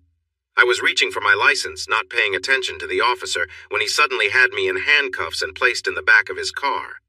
When he stopped at a nearby park, he dragged me out as I complained and attached my handcuffs to a bench. He then took off the cuffs and connected Becky to me. You will listen now. I'll be back in 45 minutes. Make sure to smile, he said. Becky was upset and tried to comfort me, apologizing for the situation. Can we talk now? She asked gently. I looked into her eyes, searching for the woman I had married, but she didn't seem to be there. "Like I have a choice," I replied with a small smile. "Just give me my phone. Someone is expecting me, and then I'm ready to listen." She took my phone out and handed it to me. I called 911. 911, what is your emergency? The operator asked. "This is J.C. Gooding. I'm at Armstrong Park on the bench near the gazebo. I've been taken and handcuffed to the bench with another person. I repeat, I've been kidnapped." Becky looked shocked, trying to grab the phone from me while shouting. Several people in the park started coming over to see what was happening. "Sir, a car is on the way. Do you know who took you?" the operator asked. "Shift Commander Jeff Sterling. I'm handcuffed to his sister. Please help." The nearby police car arrived in less than 2 minutes. Becky was still yelling as he tried to get the cuffs off. Then her brother rushed over, sliding across the grass and startling the onlookers. "I'll handle this," he said to the officer. The officer hesitated, looking at me. "If you leave me with him, it makes you part of this problem. You could face serious consequences. Call someone else for help." He made the call, and soon 6 police cars surrounded us. No one was arrested as they continued their investigation, and I was allowed to go back to my motorcycle. Things escalated the next day. The officer had everything recorded on his dash cam. It showed me pulling over, him using the taser and cuffs, right up to when he put me into the car. I could have pressed charges for several offenses. Becky would have faced charges too. Paul was with me when we met with the district attorney to discuss what happened. "My client is willing to make this simple for everyone. He won't press charges if the officer faces internal discipline, and his wife agrees to stay away from their final divorce hearing. It was their choice, but if they didn't accept the offer, I would pursue them with great determination, do you understand? They didn't have much choice. Their parents didn't want to see 2 of their 3 kids in trouble, so they took the deal. Her brother didn't escape without consequences. He faced setbacks at work, had to take the night shift, and was warned about his behavior. His chances for getting a better job were very slim. He couldn't leave because other companies wouldn't hire him. Finally, it was all over. I returned to my business and met a cheerful young woman who appreciated my kindness. She made me believe there was still good in the world, but I actually lost my friends, my business, and my partner. It took a long time before I felt ready to look at anyone else. My business struggled because everyone was aware of our problems and stopped giving us contracts. Fortunately, Ada received a job offer she deserved and took her trainee with her. Ben left not long after. The next month, when I entered the office, I found a note on the door. "You win. Alan found another job and the paperwork is on your desk. Sign it and the company will be officially closed." Cindy had written the note, although she hadn't signed it. There was still a little money left, and after I got my share from selling the house, I was doing all right. I could take a year off if I wanted.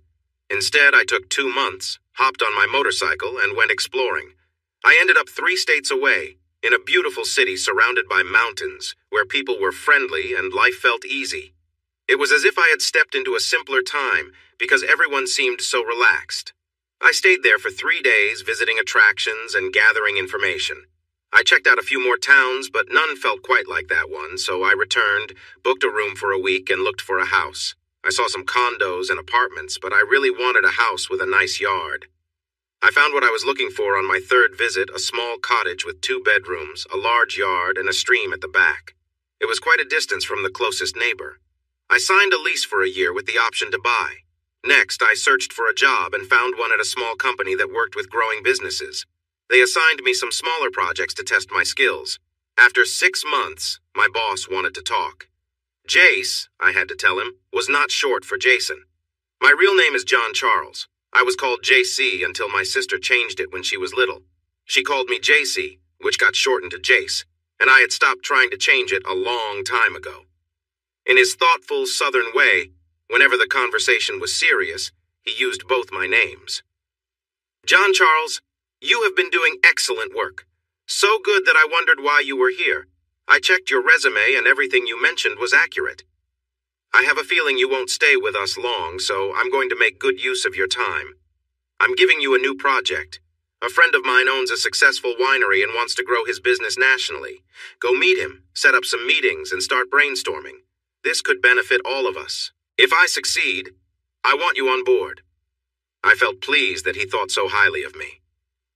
The vintner was a local who had spent 6 years in Italy learning about winemaking. He returned home to help his aging parents and took over their farm, using the north-facing slopes to grow vines he imported from Italy. He started small, gradually expanding his operation, and now leased 3 additional farms, doubling his land. He had won several awards for his sweet wines and aimed to enter the national market. He had already secured a distributor, but needed a marketing campaign to promote his product. I visited the winery for an anonymous wine tasting. Most of the wines were quite good, while a few weren't to my taste. Eventually, I introduced myself and asked for Mr. Edwards. He came in quickly, dressed for work on the farm. We shook hands, and he asked why I hadn't set an appointment. "I wanted to taste your wines, see how you operate, and brainstorm some ideas. I didn't expect you to drop everything for me, but I wanted you to know I stopped by to chat and make an appointment in person." "What do you think of my wines?" he asked, looking a bit anxious. "I liked most of them, but I'm no expert. I enjoyed them so much that I bought a mixed case to take home." While we spoke, an idea started forming in my mind. I couldn't wait to get back and develop it. However, Jack, he insisted on first names, had me follow him around for a while. He explained everything about the winery and the origins of the vines. I ended up spending 3 hours with him. In my free time, I explored the area, enjoying the winding mountain roads. I had some work done on my motorcycle that increased its power, and it could go fast when I pushed it. I also bought a well-used but reliable 4-wheel drive truck since winters could get quite snowy. I kept my car, a Dodge Dart, which was perfect for a single person. I chose the sportiest model, and while it was said to reach over 180 miles per hour, I never pushed it past 110, and that only twice. The car and motorcycle were stored in the garage while the truck was parked outside. One Saturday afternoon, I found a little bar in an out-of-the-way place. There were a few motorcycles outside, mostly Harleys, but also a Goldwing and a few sport bikes, so I decided to stop in for a drink. The atmosphere quieted for a moment when I entered. They could tell I wasn't from around here. I ordered my drink and looked around. The place was old but clean and tidy. The regulars at the bar seemed to know each other well, sharing jokes and playful teasing. After serving drinks, the bartender spoke up. "This place has been in my family for 70 years, he said proudly. "We have a good reputation here. No fights, and everyone respects each other, especially women. If you don't, you're out quick." I appreciated his words. A friendly spot is valuable, no matter if folks come in business suits or casual clothes. People are pretty much the same, no matter their income. He liked my compliment and offered me the next round. Then a big guy with a beard sat down beside me. "Is that yours?" he asked, glancing at my bike outside. "Yep," I replied. He chuckled. "Another one of those bikes. They don't sell real ones made in America where you're from?" His grin softened the comment. "Which one do you have?" I asked. He pointed to an older Harley. "Nice bike," I said, returning his smile. "But the parts on that one are from all over, too. Some from Italy and Japan and tires from a British company. Still think it's all American?" He looked surprised. "Really?" I nodded. "Really? They're nice bikes, though." Soon others joined our conversation. One guy mentioned his Vulcan was made in the U.S. We ended up stepping outside to look at all the bikes together. By the time we returned inside, I had made some new friends. After that, I spent most weekends at the bar, joining poker runs and riding together whenever we felt like it. They took me to many places I would never have discovered on my own. 3 months later, I got my nickname. I had met with Jack Edwards about a campaign idea. I wanted to see if I could film a commercial in his tasting room. The tasting room was beautiful, with wood, stone, and glass, featuring a high ceiling and lots of natural light. He liked my idea, as long as we filmed on a Monday, which was his slowest day. He even gave me a case of wine to try and share my thoughts. Many of his wines had names inspired by the area. Millrace Red came from the old mill near his land, and Yankee Orchard White was named after a friend's apple orchard. Jack, originally from New York, created unique wines. One wine, using Pink Lady apples blended with a medium white, was smooth and had a fresh, fruity taste. After a long day, I needed to relax. My route home took me right past the bar. Forgetting my appearance, I walked in. For a moment, there was silence. Then laughter erupted. "Where have you been? A funeral?" chuckled Fat Bob, the first person I had met when I started coming here. We had become good friends. Sometimes I even lent him my truck when his bike needed repairs. I was about to explain when I heard another voice. "Who's the guy in the suit?" I didn't need to look. Amanda Patterson, known around the bar as Baby Doll, had just turned 20 and stood barely 5 feet tall. She was cute, with red hair and a quick temper, and she spoke her mind. People generally didn't flirt with her unless she was interested, and I had never seen her show that interest. "Hi, Amanda. I dressed up to ask for your hand in marriage." I got down on one knee, and the bar erupted in laughter. Her face turned bright red, and I knew her feelings about love and marriage were strong. There had to be some story behind that. She also disliked being called Amanda. "That's not funny, and what are you all laughing at? Don't make me come over there." This only made them laugh more. "I won't take that as a no. Does that mean I need to keep wearing this suit until you decide to say yes?" She pushed me back and stormed off to the kitchen. Fat Bob helped me up. "I wouldn't order anything tonight. She might not be in the best mood to serve." Amanda worked in the kitchen on weekends for tips and meals. I learned from Ellen, one of the bartenders, that she had a tough life. During the week, she stayed in a shelter and slept on a cot at the bar over the weekends. It wasn't exactly right, but no one was going to report her. "She's a good kid, just having a hard time. We'd hire her full-time if we could." I asked how she managed to get by during the week without a job. "Soup kitchens, I guess. I never asked. I think she has some background issues and hasn't finished high school, so her job options are really limited." Amanda was there nearly every night, leaving only when she needed to secure a place to sleep. I'm not sure why I decided to help her. Maybe I wanted to connect with someone. Maybe I wanted to give her some hope. I made a deal with Helen and Sam, the owner. I offered to pay for her meals during the week. Sam agreed to let her work 4 hours a night waiting tables and cleaning for $100 a week, and I would cover half of that. I just asked that she never find out I was involved. "Here," I said, giving Ellen $200. "Take her shopping. She needs new clothes. Tell her she can pay you back from her wages, $20 a week." Ellen later told me it was the first time she had seen Amanda cry. She didn't buy much, just some new clothes, including 3 pairs of jeans and a few plain shirts. 2 pairs of sneakers rounded out her purchases, and that was all she needed. I thought about everything as Ellen shared Amanda's story with me. Becky often bought shoes she didn't really like, wore them a few times, then got rid of them. She probably spent more on makeup and accessories in a month than Amanda earned in that time. She stayed in the kitchen for the rest of the night. Later, Helen mentioned she might have cried a bit, saying it was because of cutting onions. I felt bad and hoped I hadn't hurt her feelings too much. Soon I got the nickname Suit, which everyone found amusing. I made a point to stop by wearing my work clothes now and then. Every time I did, I would ask her if she had changed her mind. She still teased me every time, but now she smiled. Everyone at the bar was kind to her. I had never really thought about how she felt until one night when a new guy was flirting with her. She managed to deflect him with a smile, but he kept bothering her. When she leaned over at the next table to pick up some empty glasses, he touched her inappropriately. I noticed and rushed over without thinking. She screamed, turned around, and accidentally spilled her drink on him. "Watch it!" he shouted angrily, getting ready to hit her. I grabbed his arm and pulled him away from her. Sam and Fat Boy arrived just in time to stop me from retaliating. Amanda reacted by hitting him hard as we moved him aside. "Don't ever touch me again. Next time my fiancé will protect me." She blushed when she realized what she said and hurried into the kitchen. Later, she came out to thank me for stepping in. I smiled. I couldn't let my future bride get hurt, could I? Just a tip. It might be good to let the guys who bother you know someone cares about you. Think about it. To everyone's surprise, she kissed my cheek. Once the cheers died down, she warned them not to laugh at her again. She then quickly went back to the kitchen. 3 weeks later, I signed up for a poker run. We met at the bar and they opened the kitchen for breakfast. After eating, as we lined up, I felt someone tugging at my sleeve. Baby Doll looked a bit embarrassed but determined. "Can I ride with you?" "Sure, if you have a helmet." She showed me one. Fat Boy lent it to me. She was in jeans and a t-shirt, and I knew it would be cool in the morning. Go get a jacket. It'll be cold if you don't.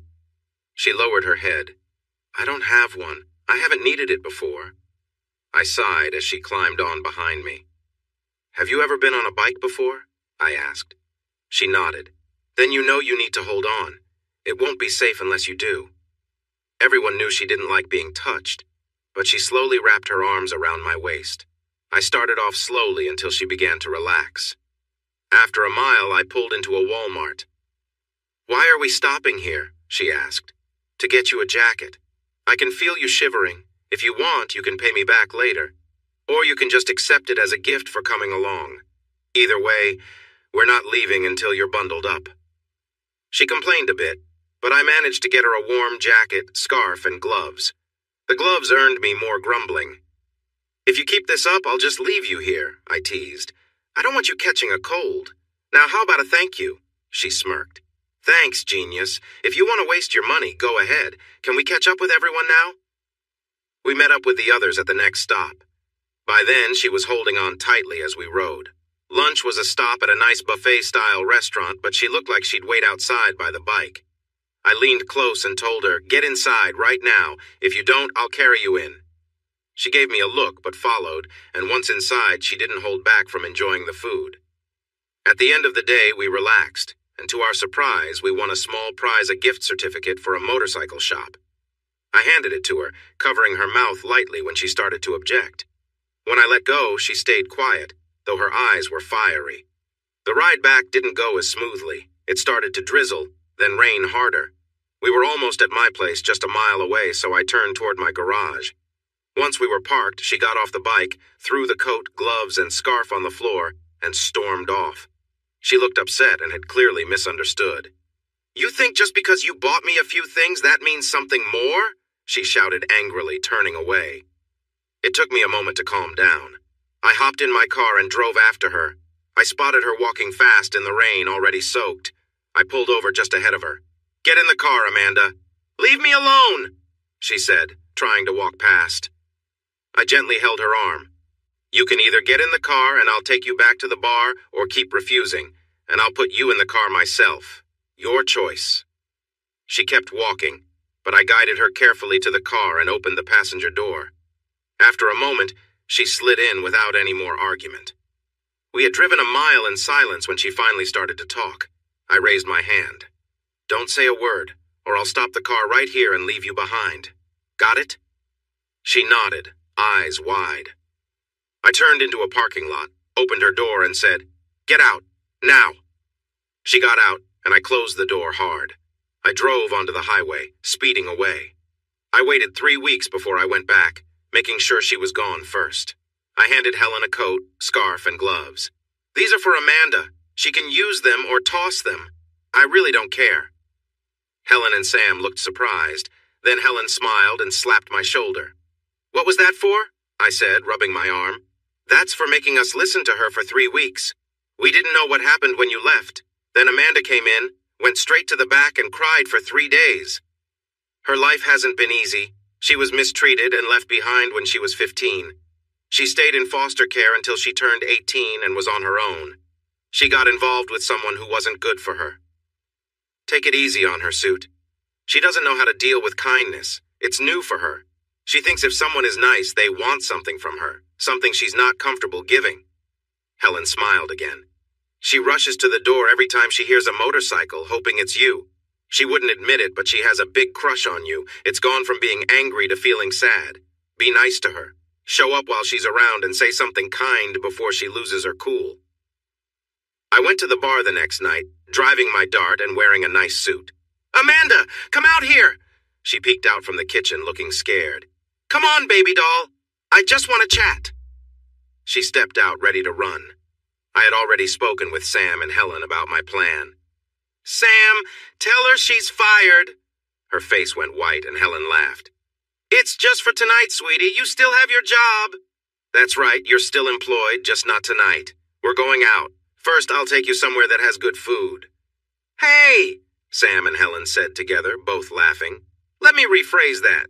Somewhere that serves more than just burgers and fries. Afterward, we can watch a movie, maybe one of those emotional ones girls like. Get ready while I enjoy a drink." People laughed, and Amanda turned red. She started rubbing her jeans nervously. "Jace, I'm not dressed for this. 10 minutes, Amanda, or we go back to what happened that rainy night, understood?" She gasped and dashed into the back room. I turned to Helen. "Go help her with some makeup to help her feel better. It's just dinner and a movie." She surprised everyone by giving me a big kiss. "Maybe for you." They all cheered when she came out, her cheeks shining. Helen had helped her with her hair and put a little lipstick on. She looked amazing. I took her hand, opened the door for her, and the group smiled as I helped her into the car. I could hear quiet applause as I drove away. "Is there a special place you'd like to eat?" I asked while driving a bit fast. She hadn't said much. "Anywhere is fine," she replied, looking out the window. I parked in an office lot. "Look at me, Amanda." She turned to face me. "When I ask you something, I really want an honest answer. So again, where do you want to eat? Would you like to try something new? Italian, Thai, anything?" She looked down and, in a quiet voice, said, "I've always wanted to try lobster, but you don't have to spend too much." So I took her to Red Lobster and ordered her a plate with lobster in different styles. She was shy at first, but got more comfortable as she ate. She even tried to get me to have a bite once. "Sorry, Amanda, but I don't like lobster." "Then why did we come here?" she asked, looking confused. "Because you wanted to try lobster, plus I enjoyed the shrimp." That made her smile, and she eagerly sampled my shrimp when I offered. After dinner, we went to the movies. There were 8 options, and I let her choose. I didn't think she liked horror films, but apparently the scarier the better for her. After the movie, we went to an ice cream shop and she got a big banana split with 2 spoons. For someone small, she sure had a big appetite. Everything was going well until we passed a bank with a sign showing the time and temperature. Oh no. Oh no what, Amanda? "Oh no, I've stayed out too late to go back to the shelter. I guess I'll need to return to the bar." "Okay," I said, driving her straight to my house. She sat quietly as I turned off the car and closed the garage door. "Amanda, listen closely. I have 2 bedrooms. One can be yours for the night and it has a lock. You can sleep in a nice bed, take a refreshing shower, and I'll even make breakfast for you. No strings attached, nothing expected. It's your choice. I'm going inside now. If you don't trust me, lock the doors and lean back in the seat. I'll wake you up in the morning." It took about 30 minutes for her to come inside. "Where's the bedroom?" she asked. I showed her the room, pointed out where the towels were, gave her a shirt to sleep in, and then headed to bed, laughing quietly as I locked my own door. She must have slept soundly, because I had showered, gotten dressed, and made breakfast before I knocked on her door. "Time to wake up, sleepyhead. Breakfast is ready." I poured coffee, served a ham and cheese omelet, and placed the toast on the table. I had almost given up when she stumbled into the kitchen, still wearing my t-shirt. It was so big on her that it hung down to her knees. She was slow to wake up, but that didn't stop her from eating. She finished her plate, and we piled the dishes into the sink. I picked up my travel mug. "Where do you want me to drop you off?" I asked. She looked surprised. "I don't know. I usually wait at the library until it's time for work, but it's closed for another 2 hours. I guess you can take me to the park." I didn't like that idea. I knew some people stayed in the park, and I didn't want her there, especially this early. "How about this? Stay here. I'll take the truck to work and meet you after. You can take the Dart to the bar. If you scratch it, you'd better run, okay?" Her eyes widened. "You really trust me that much?" I smiled. "You planning to take anything from me?" She turned bright red. I spoke quickly to avoid any misunderstanding. "I didn't think so. By the way, I need to get the oil changed. Could you drive it to the Dodge dealership for me? It's already paid for, so no need to worry about that. I'll call when they open. Will you do it if they can fit me in?" She just nodded her head. I surprised her by giving her a quick kiss on the cheek and stepped back before she could respond. "Thanks. Make yourself at home. I'll see you later." She was still rubbing her cheek as I left. Everyone at work noticed I was in a good mood. A secretary jokingly asked if I had a good night.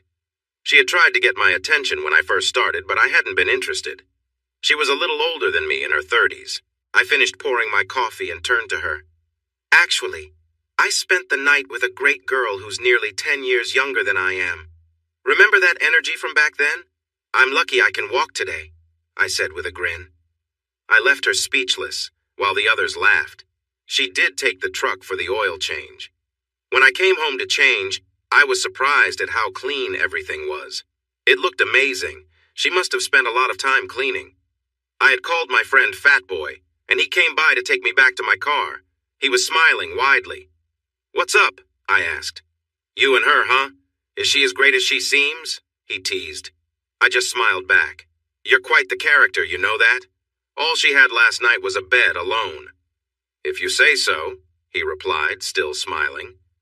I wasn't ready for what happened when we arrived. She ran up to me, jumped into my arms, and gave me a big kiss. I felt a strong thrill, and it made me look down, wondering if my shoes were okay. The bar was loud with laughter. "Be quiet," she shouted. "This is how you greet a man." I was taken aback by her energy. She wanted to be close to me all night, so much that Sam warned her that she might lose her job if she didn't focus. When I got ready to leave, she asked me to stay longer and drive her back to the shelter. I couldn't say no. I warmed up the car and waited. She came out with a big backpack that I had to put in the trunk. "What's in here?" I asked. "Everything I own," she said as she settled into the passenger seat. "There's nowhere safe to keep it at the shelter. Someone would take it." As I drove, I felt sad thinking about how hard that must be for her. When I missed the turn to the shelter, she spoke up. "If I don't get there soon, I won't have a place to sleep. You're not sleeping there tonight. You can stay at my house. You deserve it for helping me today. Consider it a thank you." She started to argue, but then changed her mind and turned the radio to a station I didn't like, turning up the volume. Instead of going to bed right away, she took a shower, put on one of my t-shirts, and flopped onto the couch, picking up the remote to change the channel. "Hey, I was watching that." "It's boring. Besides, I'm your guest here." She found a show about 4 girls with a secret. I couldn't take it after 5 minutes. "If you're going to watch that, I'm going to bed before I lose my mind." "Good night, Amanda." I could still hear the TV when I nodded off. The next morning, she woke me up, knocking on my door. "Breakfast, sleepyhead," she said, imitating me from the day before. "Eat it while it's hot." She made sausage, home fries, and grits. I was still getting used to those, being from outside the South. I had to admit I was starting to like them. "You don't keep much food around, do you?" she asked as I ate. "I'm a single guy and not home much, so there's no need," I replied, taking a bite of sausage. She picked up the dishes when I was done. "Do you need a ride tonight?" I asked as I walked out the door. "I'm off tonight," she said. "But don't worry about me. I have things to take care of." "Will I see you tonight?" She smiled. "Maybe. Have a good day now." I thought about her throughout the day. She was getting to me. I had dated a little since Becky, but nothing serious. I had casual relationships, enough to keep myself from feeling alone. As I drove home, I thought about my feelings for her. I couldn't decide if I felt pity or if I was truly attracted to her. I considered the reasons for and against starting a relationship with her. She was quite a bit younger than me, and sometimes it felt wrong. She had her struggles and could be loud and frustrating. We seemed to have little in common. Her temper was quick, and she often acted on impulse. But during the rare moments when she relaxed, she was incredibly sweet. She was smart and strong, facing tough times with as much dignity as she could. I thought she would make a wonderful mother, protective and caring. The image of her expecting a child brought a smile to my face. I also thought about how beautiful she was or could be if she dressed differently and learned to use makeup. Her beauty was more than just what you saw on the surface. When I arrived home, I felt a sinking feeling, realizing she was in the shelter. She deserved so much better. As I stepped inside, a delicious smell filled the air. I didn't know what it was, but it made my mouth water. She came out of the kitchen, her hair pulled back and wearing an apron. I was surprised when she stood on her toes to give me a quick kiss on the cheek. "Hi, how was work?" she asked, before bursting into laughter at my expression. Then she grew serious. "I made you dinner. It's nothing fancy, but I'm a good cook. It will be ready in 30 minutes. Sit down while I get you a drink. Would you like beer or tea? After dinner, I need to talk to you." I could see she was determined, and I knew whatever she wanted to discuss must be important. "Tea would be fine," Can I help with anything? I offered. I got it. Just sit, she replied with a sigh of relief. Dinner turned out amazing. It was roast pork with herb-roasted potatoes, asparagus, and homemade bread. It was probably the best meal I ever had. I ate a lot and felt a bit embarrassed when I realized how much I had eaten. She smiled warmly at me. I'll take that as a compliment. Are you ready for dessert? She asked. She had made banana pudding, which I had come to love. I felt so full I could barely move when I finally pushed away from the table. She told me to relax in the living room while she cleaned up. After she finished, she moved a chair in front of the couch, facing me. Did you enjoy supper? Is everything clean enough for you? She asked. Honestly, I've never seen the house cleaner, and dinner was fantastic. How did you learn to cook like this? I asked. A hint of sadness crossed her face for a moment. My mom wasn't perfect, but she could cook really well. She taught me a lot before her struggles took over. I wanted to comfort her right then, but she shook off her memories and looked directly at me. I want to make a deal with you, John Charles. I'd like to rent a room from you. I can pay $50 a week, plus I'll cook and clean the house, do the laundry, and even mow the yard. I promise not to get in your way. Please? These last few nights have made me happier than I have been in a long time. I really don't want to go back to the shelter. Please? She looked at me with hope in her eyes. No. Her expression changed, looking sad, and soon she started to cry. I'll get my things. Will you take me to the shelter? No, you're not going anywhere until we talk. So sit down, listen, and please don't interrupt. Can you promise me that? She looked a little scared, but hopeful at the same time, and she nodded. I'm happy to let you stay with me, but there are some conditions. First, you won't have to pay me anything. Instead, you will help by keeping the house clean, doing the grocery shopping, and making meals. Second, I like doing yard work, so I'll take care of that. Third, you will keep your job at the bar. You can use the car for work and other needs. The fourth and most important thing is that you need to go back to school and get your high school diploma, or at least a GED. She sat there, looking surprised. I could tell she felt ashamed about not finishing her education. Maybe this would encourage her to change that. Finally, she nodded. I'll do it.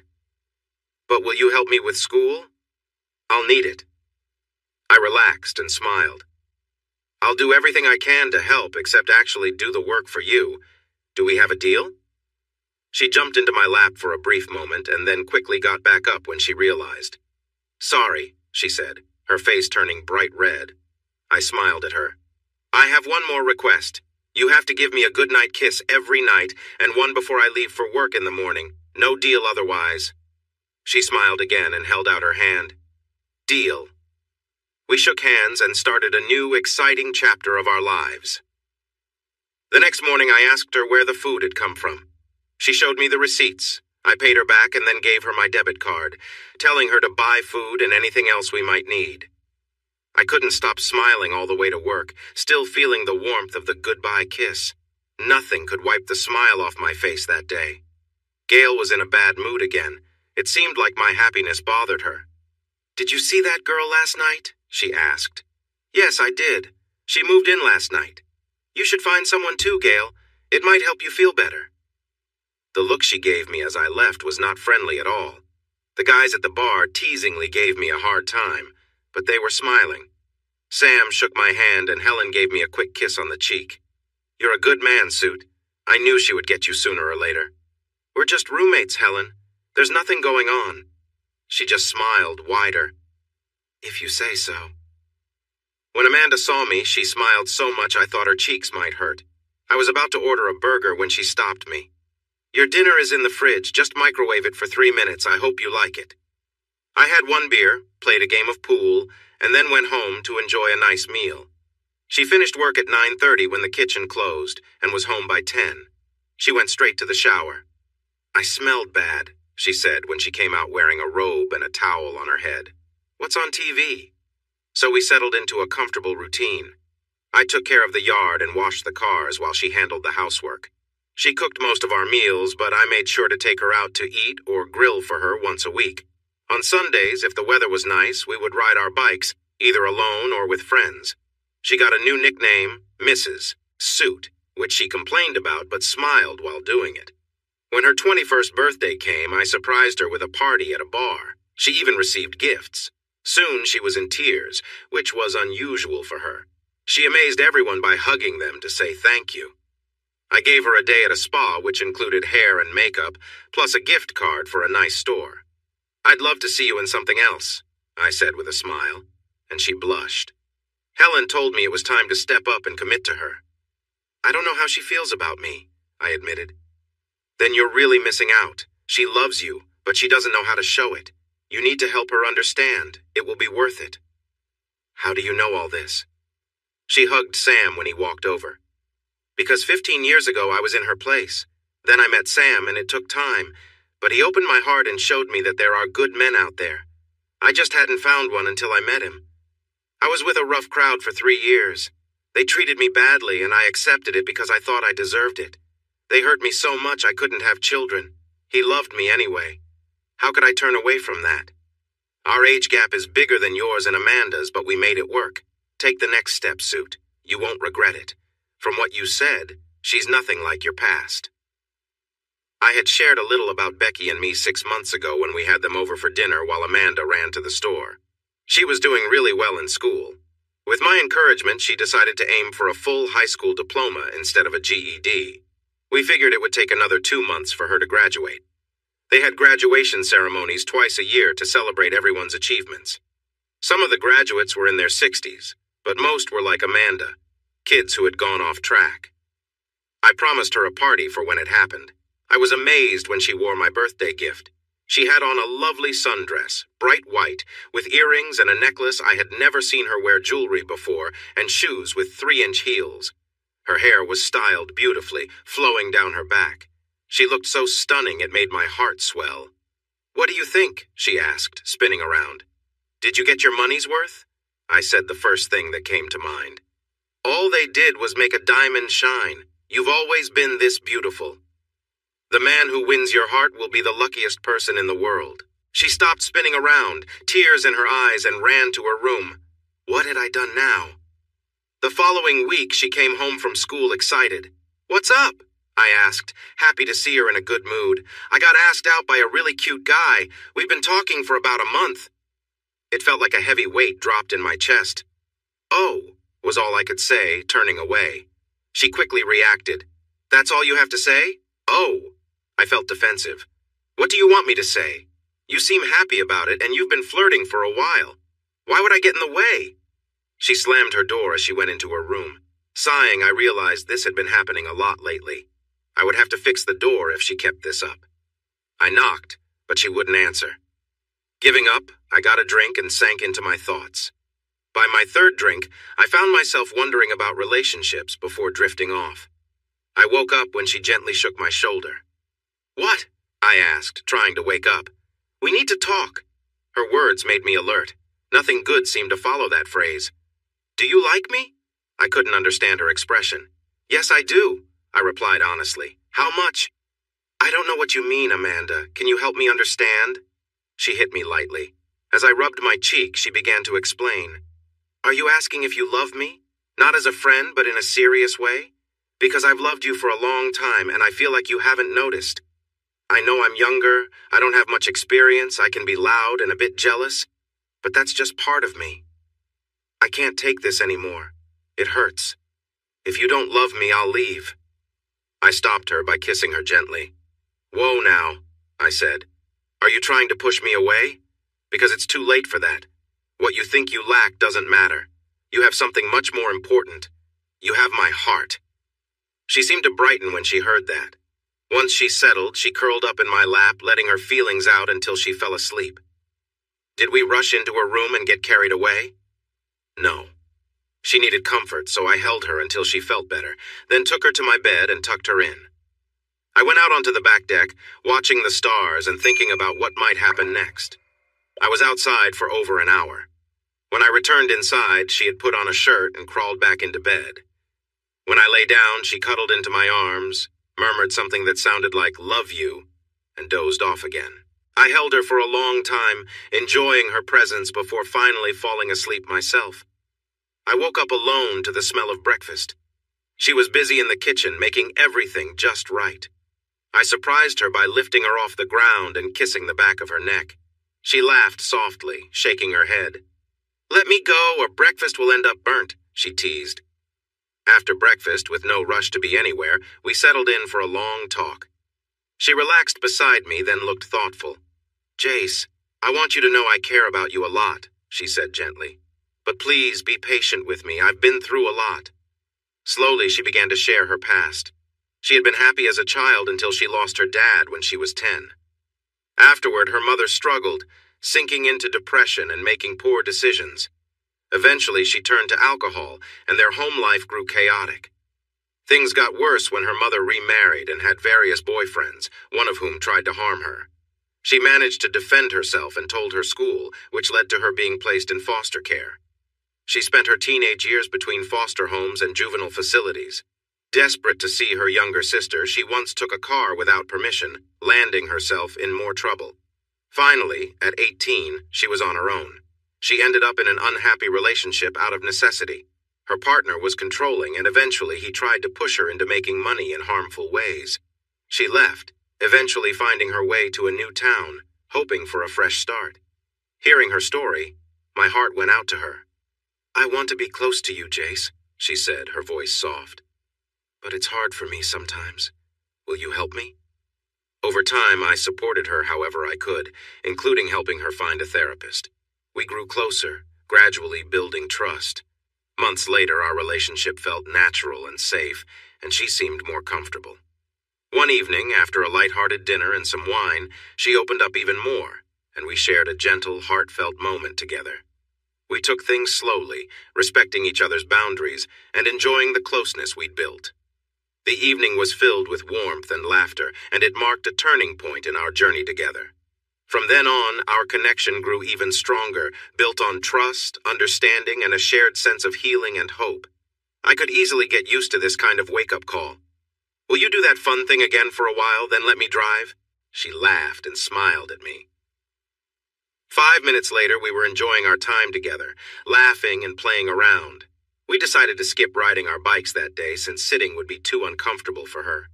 We relaxed for a while until about 3, when I asked her to get dressed. She happily drove if we took the Dart, calling it her car. We went to the mall and I took her into a jewelry store. "Choose one," I said, pointing to the engagement rings. "Really?" she asked, tears starting to fill her eyes. "Really," I replied, kneeling down. "Marry me." After she happily said yes and calmed down, she tried on almost every ring in the store that I could afford. She finally chose a simple stone and band, not the fanciest, but the one she loved the most. When we entered the bar, everyone celebrated. The women gathered in a group, leaving the men standing. "What are they doing?" I asked, and the men laughed. "They're planning a wedding. Here's the best advice we can give you. Agree to what she wants if you can manage it, and stay out of their way." She wanted a church wedding. We found one close by, but we had to attend services for at least 6 weeks before the big day. This turned out to be a good thing. The pastor was a wise man, and he insisted on a few counseling sessions first. We talked a lot about my past marriage and her experiences too. She looked me in the eye and promised she would never hurt me like that. I believed her. We became members of the church. We didn't go every week, but we visited pretty often. I joked that she used it as an excuse to buy more dresses. She wore dresses all the time, except when she was at work. She wanted to keep her job to earn her own money. "The first time you say I don't look good in dresses, I'll stop wearing them," she said with a playful grin. Now she has so many dresses that she rotates them, keeping off-season ones in the other bedroom. I can still close my eyes and picture Amanda walking down the aisle. The ivory lace and silk dress fit her beautifully, enhancing her figure. Her thick hair cascaded down her back, shining in the light. Helen stood in as the mother of the bride. Sam walked her down the aisle. Fat Boy was my best man. Most of my co-workers were there, except for Gail, and many friends from the bar came too. They rode their bikes and escorted our limo to the airport. My mom was there as well. She quickly warmed up to Amanda since she had always wished for a daughter. Amanda took her time to connect, but before we left, she leaned in and said something that made tears spring to her eyes. I asked her about it on the way to the airport. I said, "Thank you, Mom, for sharing your son. I'll return the favor with your grandchildren." That made her smile. Then she shifted my attention by showing me bits of her wedding outfit. We enjoyed our honeymoon in Belize. I wanted to avoid old memories from my first honeymoon in Cancun. I found out this was Amanda's first trip outside the country. In fact, it was her first trip anywhere. We had a great time. We spent lots of time on the beaches. Amanda stayed mostly under the umbrella because the sun was too strong for her fair skin. I loved watching her red hair sparkle in the sunlight. She surprised me by wanting to visit a beach where many people were less covered. Amanda took off her cover-up wearing just a small swimsuit. "Don't be shocked, honey. I wanted to give you a memory. Seeing me like this while others admire me, knowing that I am only yours, should be unforgettable."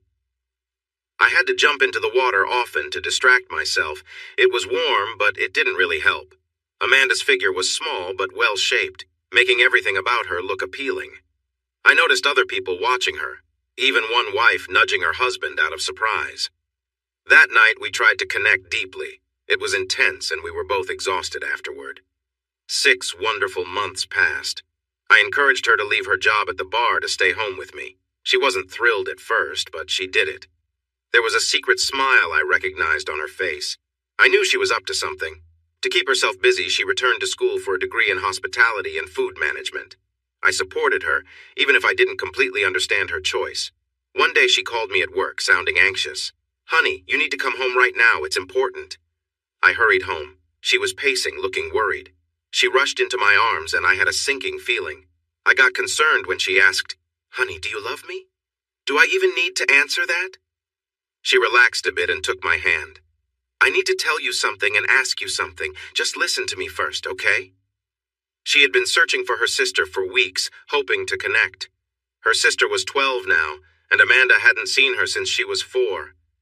This weighed heavily on her mind because of how good her life was now, in contrast to her past in foster care. First, I found my sister. She doesn't even remember me. That was difficult. She looks a lot like Dad. "That's wonderful, honey. I'm sure she'll warm up to you once she gets to know you. Is she in a good place? Adopted? I'm excited to meet my sister-in-law." I was thrilled knowing how much this meant to her. A tear rolled down her cheek. "No," she said, sadness filling her voice. She wasn't adopted, and she was in a really bad situation when I found her. A place so awful they had to take her and the others away. "Where is she now? You haven't lost her again, have you?" She wrapped her arms around me. "No, she's really close." She took my hand, holding on tightly. "She's in the spare bedroom." Wow. After I gathered my thoughts, I asked Amanda to bring her out. She was only 12, but already taller than Amanda. Her hair was black, and her nose was a bit broader, but aside from that, they looked alike. They had the same mouth, the same graceful neck, and the same expressive hands.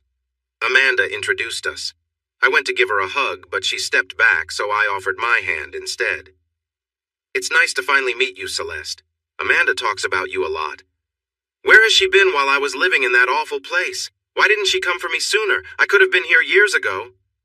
The anger in her voice surprised me. Amanda jumped in. "I'm here now, sweetheart. I came for you as soon as I could. 4 years ago, I couldn't take care of myself, let alone an 80-year-old. I had to grow up first. I'm sorry if you're upset. Let's see if we can make it up to you." Celeste was still upset. "Oh, that's just great. Now I get to live with the perfect family? Wear fancy dresses and giggle over boys? I know all about boys. They just want one thing, and it's right here." She pointed at herself. "As soon as I get out the door, your husband will try to control me. Let's just get this over with. Give me some money and let me go, and I'll be fine for the night. Deal?" Amanda looked shocked. I felt anger rise in me. "Maybe we'll just give you a warm bed for the night and send you on your way tomorrow.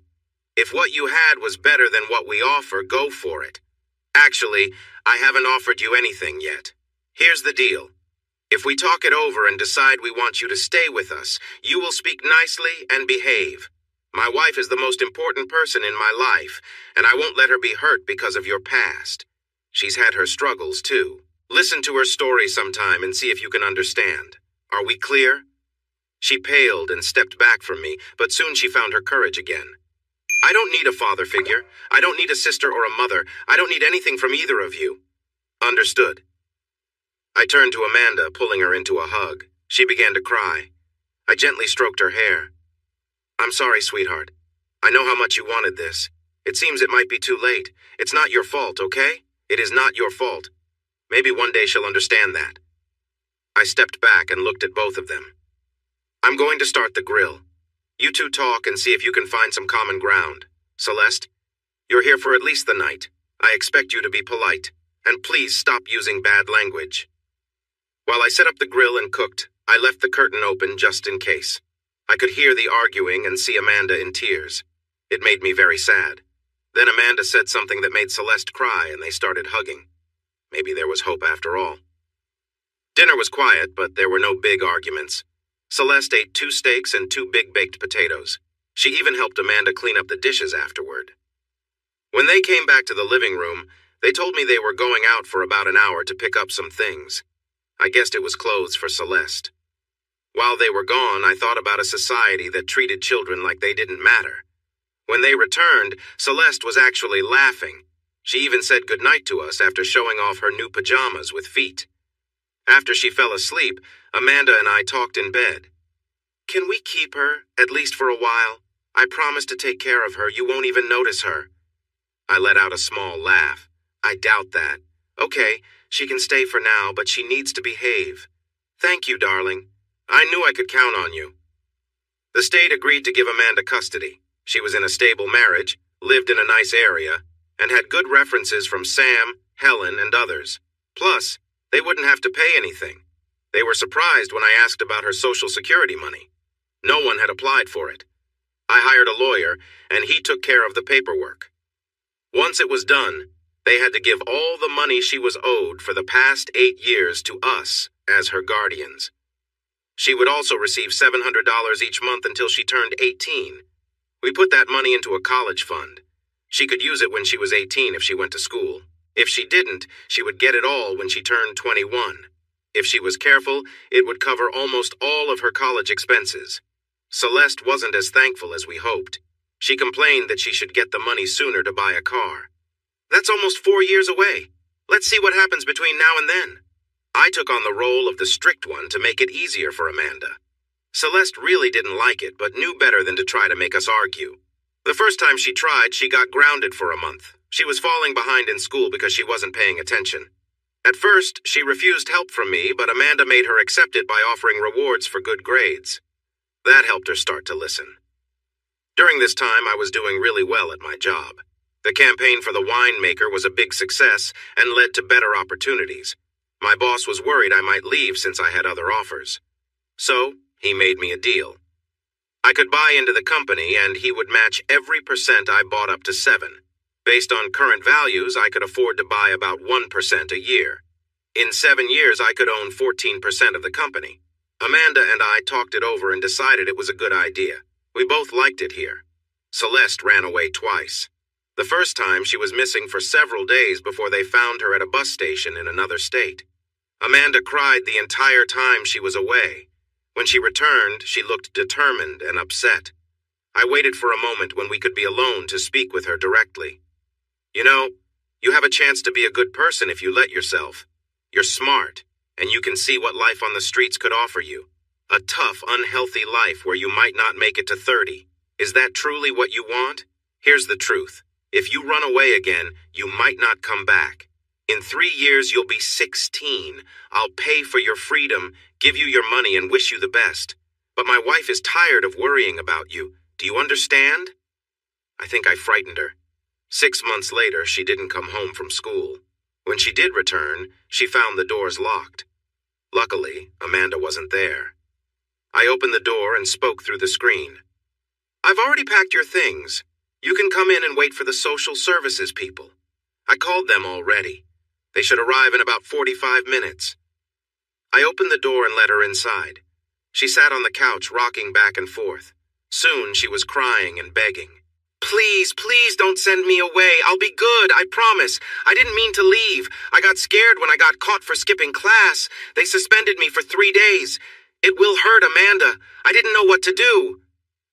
I was shocked. She usually disapproved of skipping school. Were you cutting class? No, but I was with others who were. Please don't send me away. Celeste, look at me. She lifted her gaze. You need to realize that we are here for you. Amanda cares about you. I care about you. We're a family. We want to guide you and give you a good home filled with love. Let us help you. You should have come to us and told us what happened. We would have been disappointed, but we would still love you. When I told her I loved her, the tears flowed more freely, and she hugged me tightly, crying. Just then, Amanda walked in. What's going on? She asked, looking worried. Our child is growing up, dear. She did something wrong, got caught, and came home to talk with me. I truly believe she understands her mistake and feels sorry. I'll let her explain it to you. I handed Celeste to Amanda and stepped outside to meet the social services worker at the mailbox.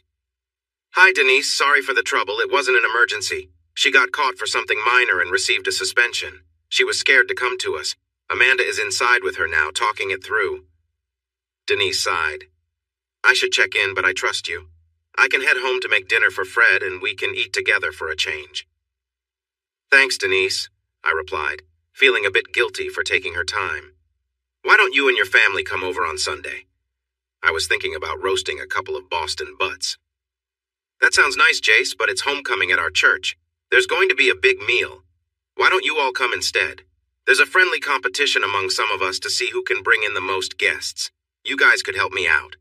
I told her I would ask the girls and went inside. Who was that?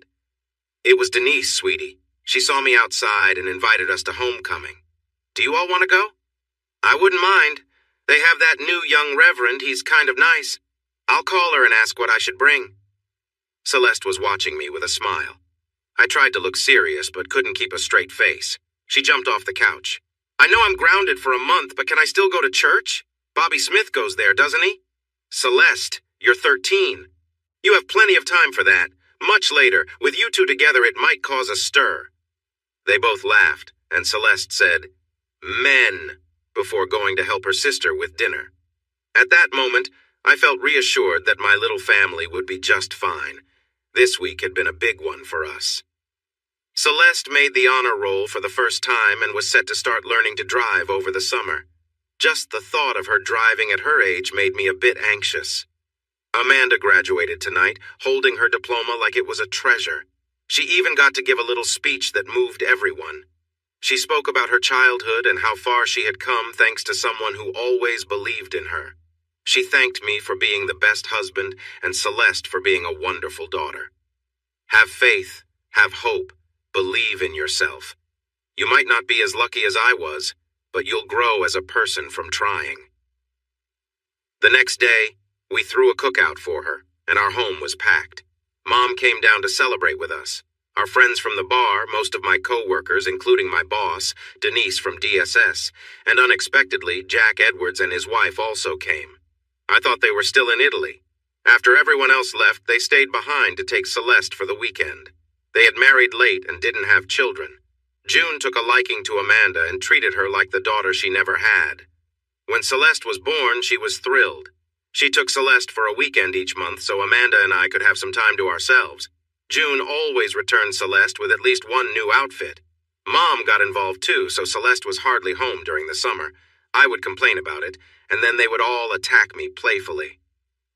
Your girls have been through a lot, Jace. The best thing for them is you. I always wanted a daughter and a grandchild, so thank you for them. So stop complaining about your daughter growing up and bonding with her grandparents. We're meant to spoil her. I have an idea to help Celeste feel better. How about we have more grandchildren? It would make sharing time with them easier. Mom leaned back with a small smile after saying this. We heard Celeste cry, and the women quickly gathered around her, comforting her with soft words. As they calmed down, I wanted to ask something, but Amanda quietly stopped me. June spoke up. Listen to your mother, Jace. You too, Amanda. We're not getting any younger. If you're going to have them, do it soon while we can still keep up with them. I looked at Jack, and he just smiled. I think it's a wonderful idea. Celeste hugged me tightly for a long moment before leaving, holding on to me. We didn't visit the bar as much as we used to. Having kids limits your choices. I still went sometimes after work. Celeste often had activities that needed driving, so Amanda took the lead, driving her to band practice and soccer. I couldn't be around for everything, but made sure to attend all her games. One sunny Saturday, after a soccer game, I listened to her and her teammates excitedly talk about where to celebrate their win. She was going out with friends now, which made me a little uneasy because they tended to pair off. Amanda laughed. Even if you want to, you can't stop her from growing up. This is good for practice before dating one on none. Most activities have chaperones except for movies and trips to the mall. Trust her. She would never want to disappoint you. It was right after Amanda graduated and we were at a church event. The kids wanted to go for ice cream afterwards, so I walked over to them. Here comes your daddy. Ask him if it's okay. Celeste looked at me with her sweet eyes. Daddy, can I go with Mrs. Jenkins and my friends for ice cream? That hit me hard, and tears started to form. Sure, sweetheart. Here's $20. She laughed, grabbed the money, and ran off, calling back to us. Bye, Mom. Bye, Dad. I'll be home by 7. Amanda needed to drive us home. After that, we became Mom and Dad. It's just easier than explaining every time someone brings it up, and you treat me like your kid anyway. Besides, I like it, she said with a grin. I liked it too. Our friend Sam had a stroke. It wasn't the worst, but he had to cut back on work. Everyone helped out, but soon it became clear that Helen was struggling to manage everything. One Sunday afternoon after church, Amanda came to me. We were getting ready to ride, and Celeste was with friends. Before we go, I need to ask you something. Let me say everything before you respond. It's important. I hoped it wasn't something bad. I love being Celeste's mom. I love being your wife. Helen needs help, and I want to use my skills. I've talked with Helen and Sam, and they support the idea. I want to go back to the bar, not as a worker, but as a partner. Helen will manage the bar with Sam's support. I'll take care of the kitchen. Will you think about it? I considered it while we rode. We stopped at the bar, and I looked at it differently. It was in decent shape, but could use some improvements. Helen came over, and Amanda stepped into the kitchen. What do you think? I think it's a lot to think about. I don't want to lose my wife to this job. You know my history, and I worry about her schedule. Plus, we need to think about Celeste. Also, I need to know how much money we're looking at. In the end, I'll probably agree since she knows I can't say no to her. Helen gave my hand a reassuring pat. You won't lose her. She has it all figured out, so she won't be away from you too much once everything is set up and everyone is trained. She has big plans, and even Sam and I are excited. So we discussed it further. I had let her handle our finances because she was great at managing our money. I had a general idea of our situation, but she usually took care of the bills. All our vehicles were paid off, including the minivan we bought for Celeste and her friends. We purchased our house after the lease ended. It was small but met our needs, and we had made a solid down payment, which kept our mortgage low. I owned a small part of my company and was earning good money. Our savings looked good too, so I had no concerns about where the money would come from. In the end, we owned 30% of the bar. We spent some money fixing it up, improved the kitchen, and had a grand reopening. Business picked up quickly. The old customers loved the new look, and new customers enjoyed the atmosphere. The bar now opened at 11 to serve lunch. Amanda worked wonders in the kitchen. The plain burgers and fries were transformed. They still offered them, but with new toppings like avocado slices, hot peppers, spinach leaves, several kinds of cheese, and more. Fries were replaced with home fries, sliced thin like chips and flavored overnight. She also introduced homemade soups. There was potato with cheese and bacon, and a creamy tomato soup. A pork stew with lots of herbs was the most popular dish. One upgrade she made was to get a big gas grill for cooking fresh vegetables when they were in season. She always tried to buy from local farmers and had a big chalkboard near the kitchen door that showed which farm provided the vegetables or meats for the day. The farmers appreciated this. At first, the regular customers were a bit unsure, but soon you could hear them talking about and debating which farm had the best produce and which herbs went well with different dishes. It was amusing to see two big bikers almost argue over whether pumpkin or butternut squash soup was better. She also created a wine list that featured only local wines, with Jack's wine being the most popular. It was funny that they couldn't serve wine in places with pool tables, so Helen and Sam decided to remove those tables. They didn't mind, as that was often where arguments broke out, and they could add 8 more tables in that space. Helen took the lead by making a deal with a local brewer to have their beers on draft. A local food critic came to visit after hearing good things about the place, but we didn't know it until the review was published. The review was titled, "The Best Hidden Jewel in the State," and gave an excellent description of the restaurant. Sam's Bar and Grill, located on Swan Pond Road just outside the city limits, has been around for 75 years. This local favorite has gained new attention thanks to Amanda Gooding, a new owner, and her recent kitchen upgrades. While regulars might have liked it to stay a secret, word has spread and there's no turning back. You'll find a friendly mix of blue-collar and white-collar customers, bikers, farmers, and college students all enjoying the atmosphere.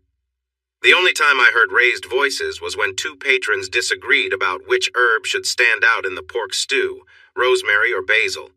I agreed with the biker, mainly because he was larger, and I've always liked rosemary too. The menu offers simple meals that are well seasoned and prepared, all at fair prices. The service is great, the atmosphere is relaxed, and everything feels very clean. The sanitation rating is 102, just 1 point shy of perfect. I praised Mrs. Gooding, and she promised they would reach the top rating in 6 months if it meant working her whole staff hard. Since it's outside the city limits, they only serve beer and wine, not hard liquor. Helen Connors, the manager and main owner, along with her husband Sam, says they won't be applying for a liquor license even if the city limits change. "It's just a lot easier without liquor," she said.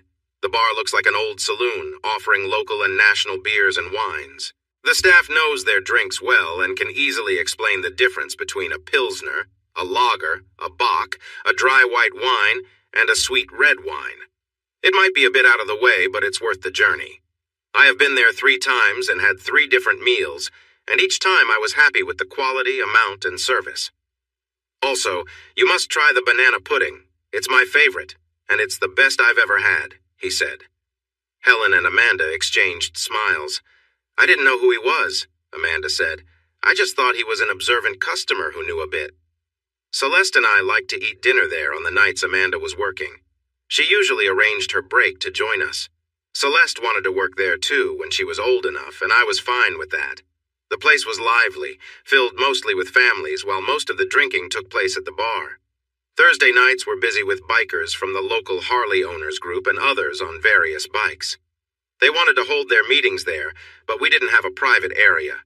Amanda, Sam, and Helen discussed it, hired an architect, and almost tripled the size of the restaurant. Soon, even that space was packed. By now, I owned 8% of our agency. Celeste turned 16 and started working part-time after school, learning to cook alongside her sister. She aimed to attend a local culinary school after finishing high school. She wanted a fast dart, but I wasn't going to let her have something that speedy at her age. Instead, we got her a Mustang, not a fast one, but a nice V6. It still went quite fast, though. Amanda was nearly 26, and I was eager to start our family. She agreed, but wanted to wait until Celeste graduated first to focus on the baby. Celeste laughed when she walked in on us discussing this. "Mom, do I seem like a baby? I can look after myself. You should think about Dad and give me a little sister or brother while he's still young enough to help."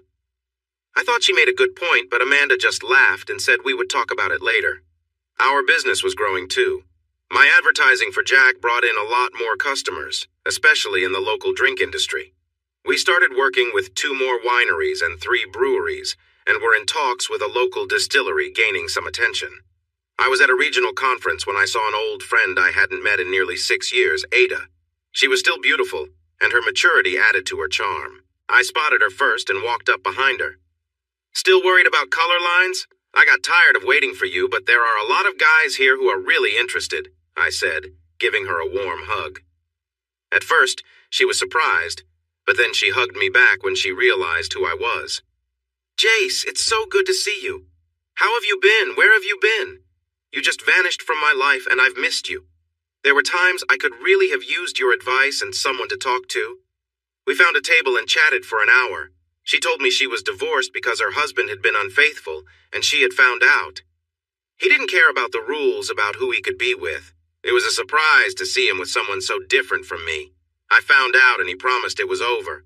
We tried counseling and I thought we were moving on until she showed up expecting a baby. After that, he vanished and didn't even come to the final meeting for the divorce. I took her hand. Sorry to hear that, Ada. I know it's hard. Are you seeing anyone now? No, it's too soon, I think. I've been thinking about a change. My workplace was sold and I don't like the new management. They only keep me around because I'm good at what I do. I really feel like I need something different. I smiled and pulled out a card. Have you ever thought about moving to the sunny south? Just think about it and let me know. To my surprise, she took the card. Before we left, she asked about my life. I showed her my wedding ring. I thank my lucky stars every day for what I have now. I'm blessed with a wonderful partner, a lovely daughter, a great job, and many wonderful friends. I shared pictures of Amanda and Celeste. She looked at them in awe. How did you end up with someone as beautiful as her? Your daughter looks just like her except for the hair color, and she looks so young. Did she have her when she was really young? I chuckled and explained. She hugged me tightly, truly happy for me. Later, I realized we hadn't mentioned Becky at all. 2 months later, my boss called me into his office and tossed a resume my way. Look this over. She listed you as a reference and said you trained her. Is she any good? I looked over the resume and smiled. I trained her a bit, but she's a natural. By now, she's probably better than I am. If we can afford her, we would be foolish not to hire her. He grunted in agreement. Then hire her and have her report to you. Now, we need to discuss something serious. I haven't told anyone else, so keep this between us. I'm not well, John Charles. It's serious. I have a tumor on my brain. They just discovered it, and it needs to be removed, or it could be fatal. There's a 50-50 chance of recovery. I spoke with Gloria, and we think you should manage the place until I am back if I can recover. If not, we still need you to keep things running smoothly for Gloria's sake. This news hit our close group of friends hard. He and Jack had been close for years. On the day of the surgery, our whole office was present, including Gail. Many of his friends showed up too. He called us all into his room to say goodbye, just in case. Ken, June, Amanda, Celeste, and I took turns holding Gloria. When we weren't holding her, we were in the chapel with other friends, praying for him. He was in the hospital for 5 hours. When the doctor finally came out, everyone held their breath. He's doing well so far. I feel hopeful about his recovery. It will be tomorrow before he is strong enough for visitors. We shouted and cried.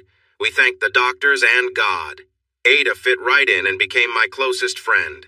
Amanda and Celeste liked her, and soon she was part of our group. Before long, the matchmaking began.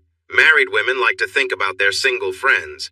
Ada told them she wasn't ready yet. She spent a lot of time at the bar, and soon everyone knew she was our friend, so they accepted her too. I'll never forget when another friend invited her to ride with him on a poker run. He was a large man with a beard, and he was one of the gentlest people I'd ever met. When he was around kids, they would gather around him in no time. Sadly, his wife was unkind and dishonest, having several affairs before he found out. This hurt him deeply, and she insulted him.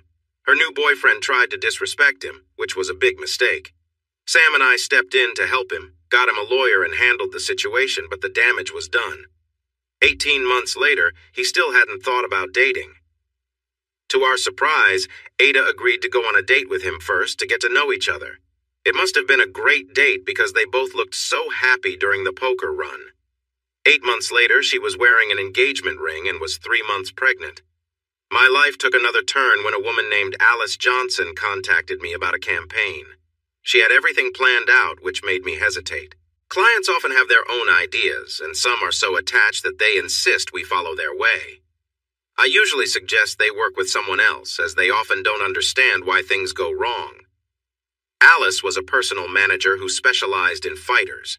Her sister-in-law was Bettina Bang Bang Burke, a world champion MMA fighter. The campaign wasn't for her, but for a charity they both supported. I was unsure, but agreed to meet with her. Ada and I met Alice at the airport for lunch, and she explained her idea. I had to admit it was quite clever. We made a few adjustments, did some focus groups, and decided to move forward with it. Soon, advertisements began to appear, mainly in papers and on billboards. It was a twist on the Got Milk campaign, but instead of milk, they focused on love. Got Love became the main message of the National Adoption Coalition, a group of organizations aimed at finding homes for children in need. The campaign gained a big following across the country. The ads featured well-known people who were adopted as kids, posing with children from various homes, often in their hometowns. They encouraged people to think about adopting a child, and local dairies joined in, promising to donate milk to adoption agencies for every successful adoption. We even included the Fun Milk Mustache. Before long, we had many famous people reaching out to us, eager to help. Rock stars, country musicians, athletes, business leaders, actors, Olympians, and Nobel Prize winners, all adopted as children themselves, were thrilled to support the cause. Many appeared with their adoptive parents, and some had even adopted children themselves. Betty and Mark Stewart, who helped start this idea, posed happily with their newly adopted son, which became an instant favorite. This success led my company, High Country Advertising, to win a national award. My boss, Howard, was still too weak to travel, so he sent Ada and me to accept it. Her new husband, Roy, and Amanda came along too. It felt great to be there. We gave our acceptance speech, sharing our gratitude with Alice Johnson, who had the original idea, and thanked everyone present for honoring us. After the awards, there was a gathering. Ada and I had a friendly bet to see who could get the most offers for work. The loser would buy breakfast. I had 9 offers, while Ada had 16. I told her I was in the mood for steak and eggs. Just as we were about to leave, I was looking for Amanda, who had gone to the restroom with Ada, when I bumped into Becky. She looked a bit nervous and uncertain. "Hello, Jace. How are you?" I took a moment to look at her. She was still beautiful, a little heavier, but not by much. Her hair was much shorter, her lips seemed fuller, but she was still the same person I had fallen in love with. "I'm good, Becky. And you?" She waved her hand as if brushing it off. "Oh, I'm all right. Congratulations on your award. It was nice to see Ada again. She says she works for you now." I clarified. "I prefer to say she works with me. I'm a minority owner and manager at High Country Advertising. I've been there ever since. Well, since everything changed. I enjoy it, the area, and the people." She glanced at my hand.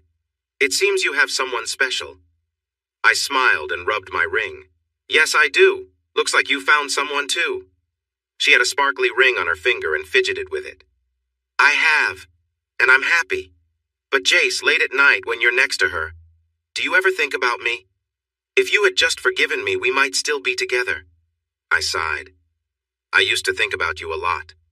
But then I met Amanda and you faded from my mind. I haven't completely forgotten you, though. Sometimes a memory of happier times pops up, but it doesn't last long." She suddenly took my hand. "We could start over.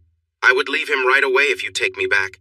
I've never really moved on from you. We were meant to be together." I heard a sharp breath behind me as I gently let go of her hand. "No, Beck. If we were meant to be, you wouldn't have cheated and I wouldn't have found Amanda.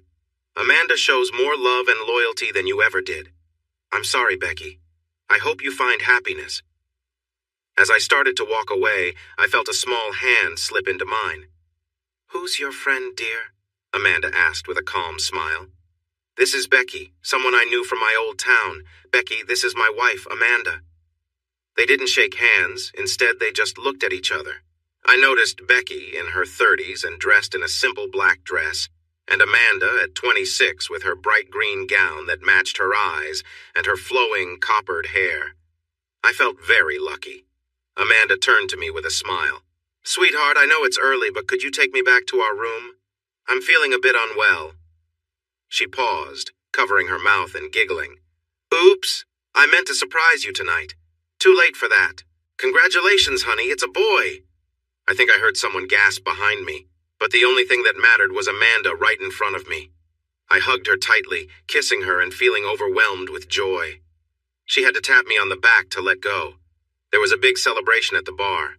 Amanda smiled and thanked everyone, but when we got home, she became serious for a moment. "I know who you were talking to in New York. If I ever see you near her again, you'll regret it. Do you understand?" I promised it would never happen again. She then softened and whispered, "Thank you, dear. And I heard what you said to Becky.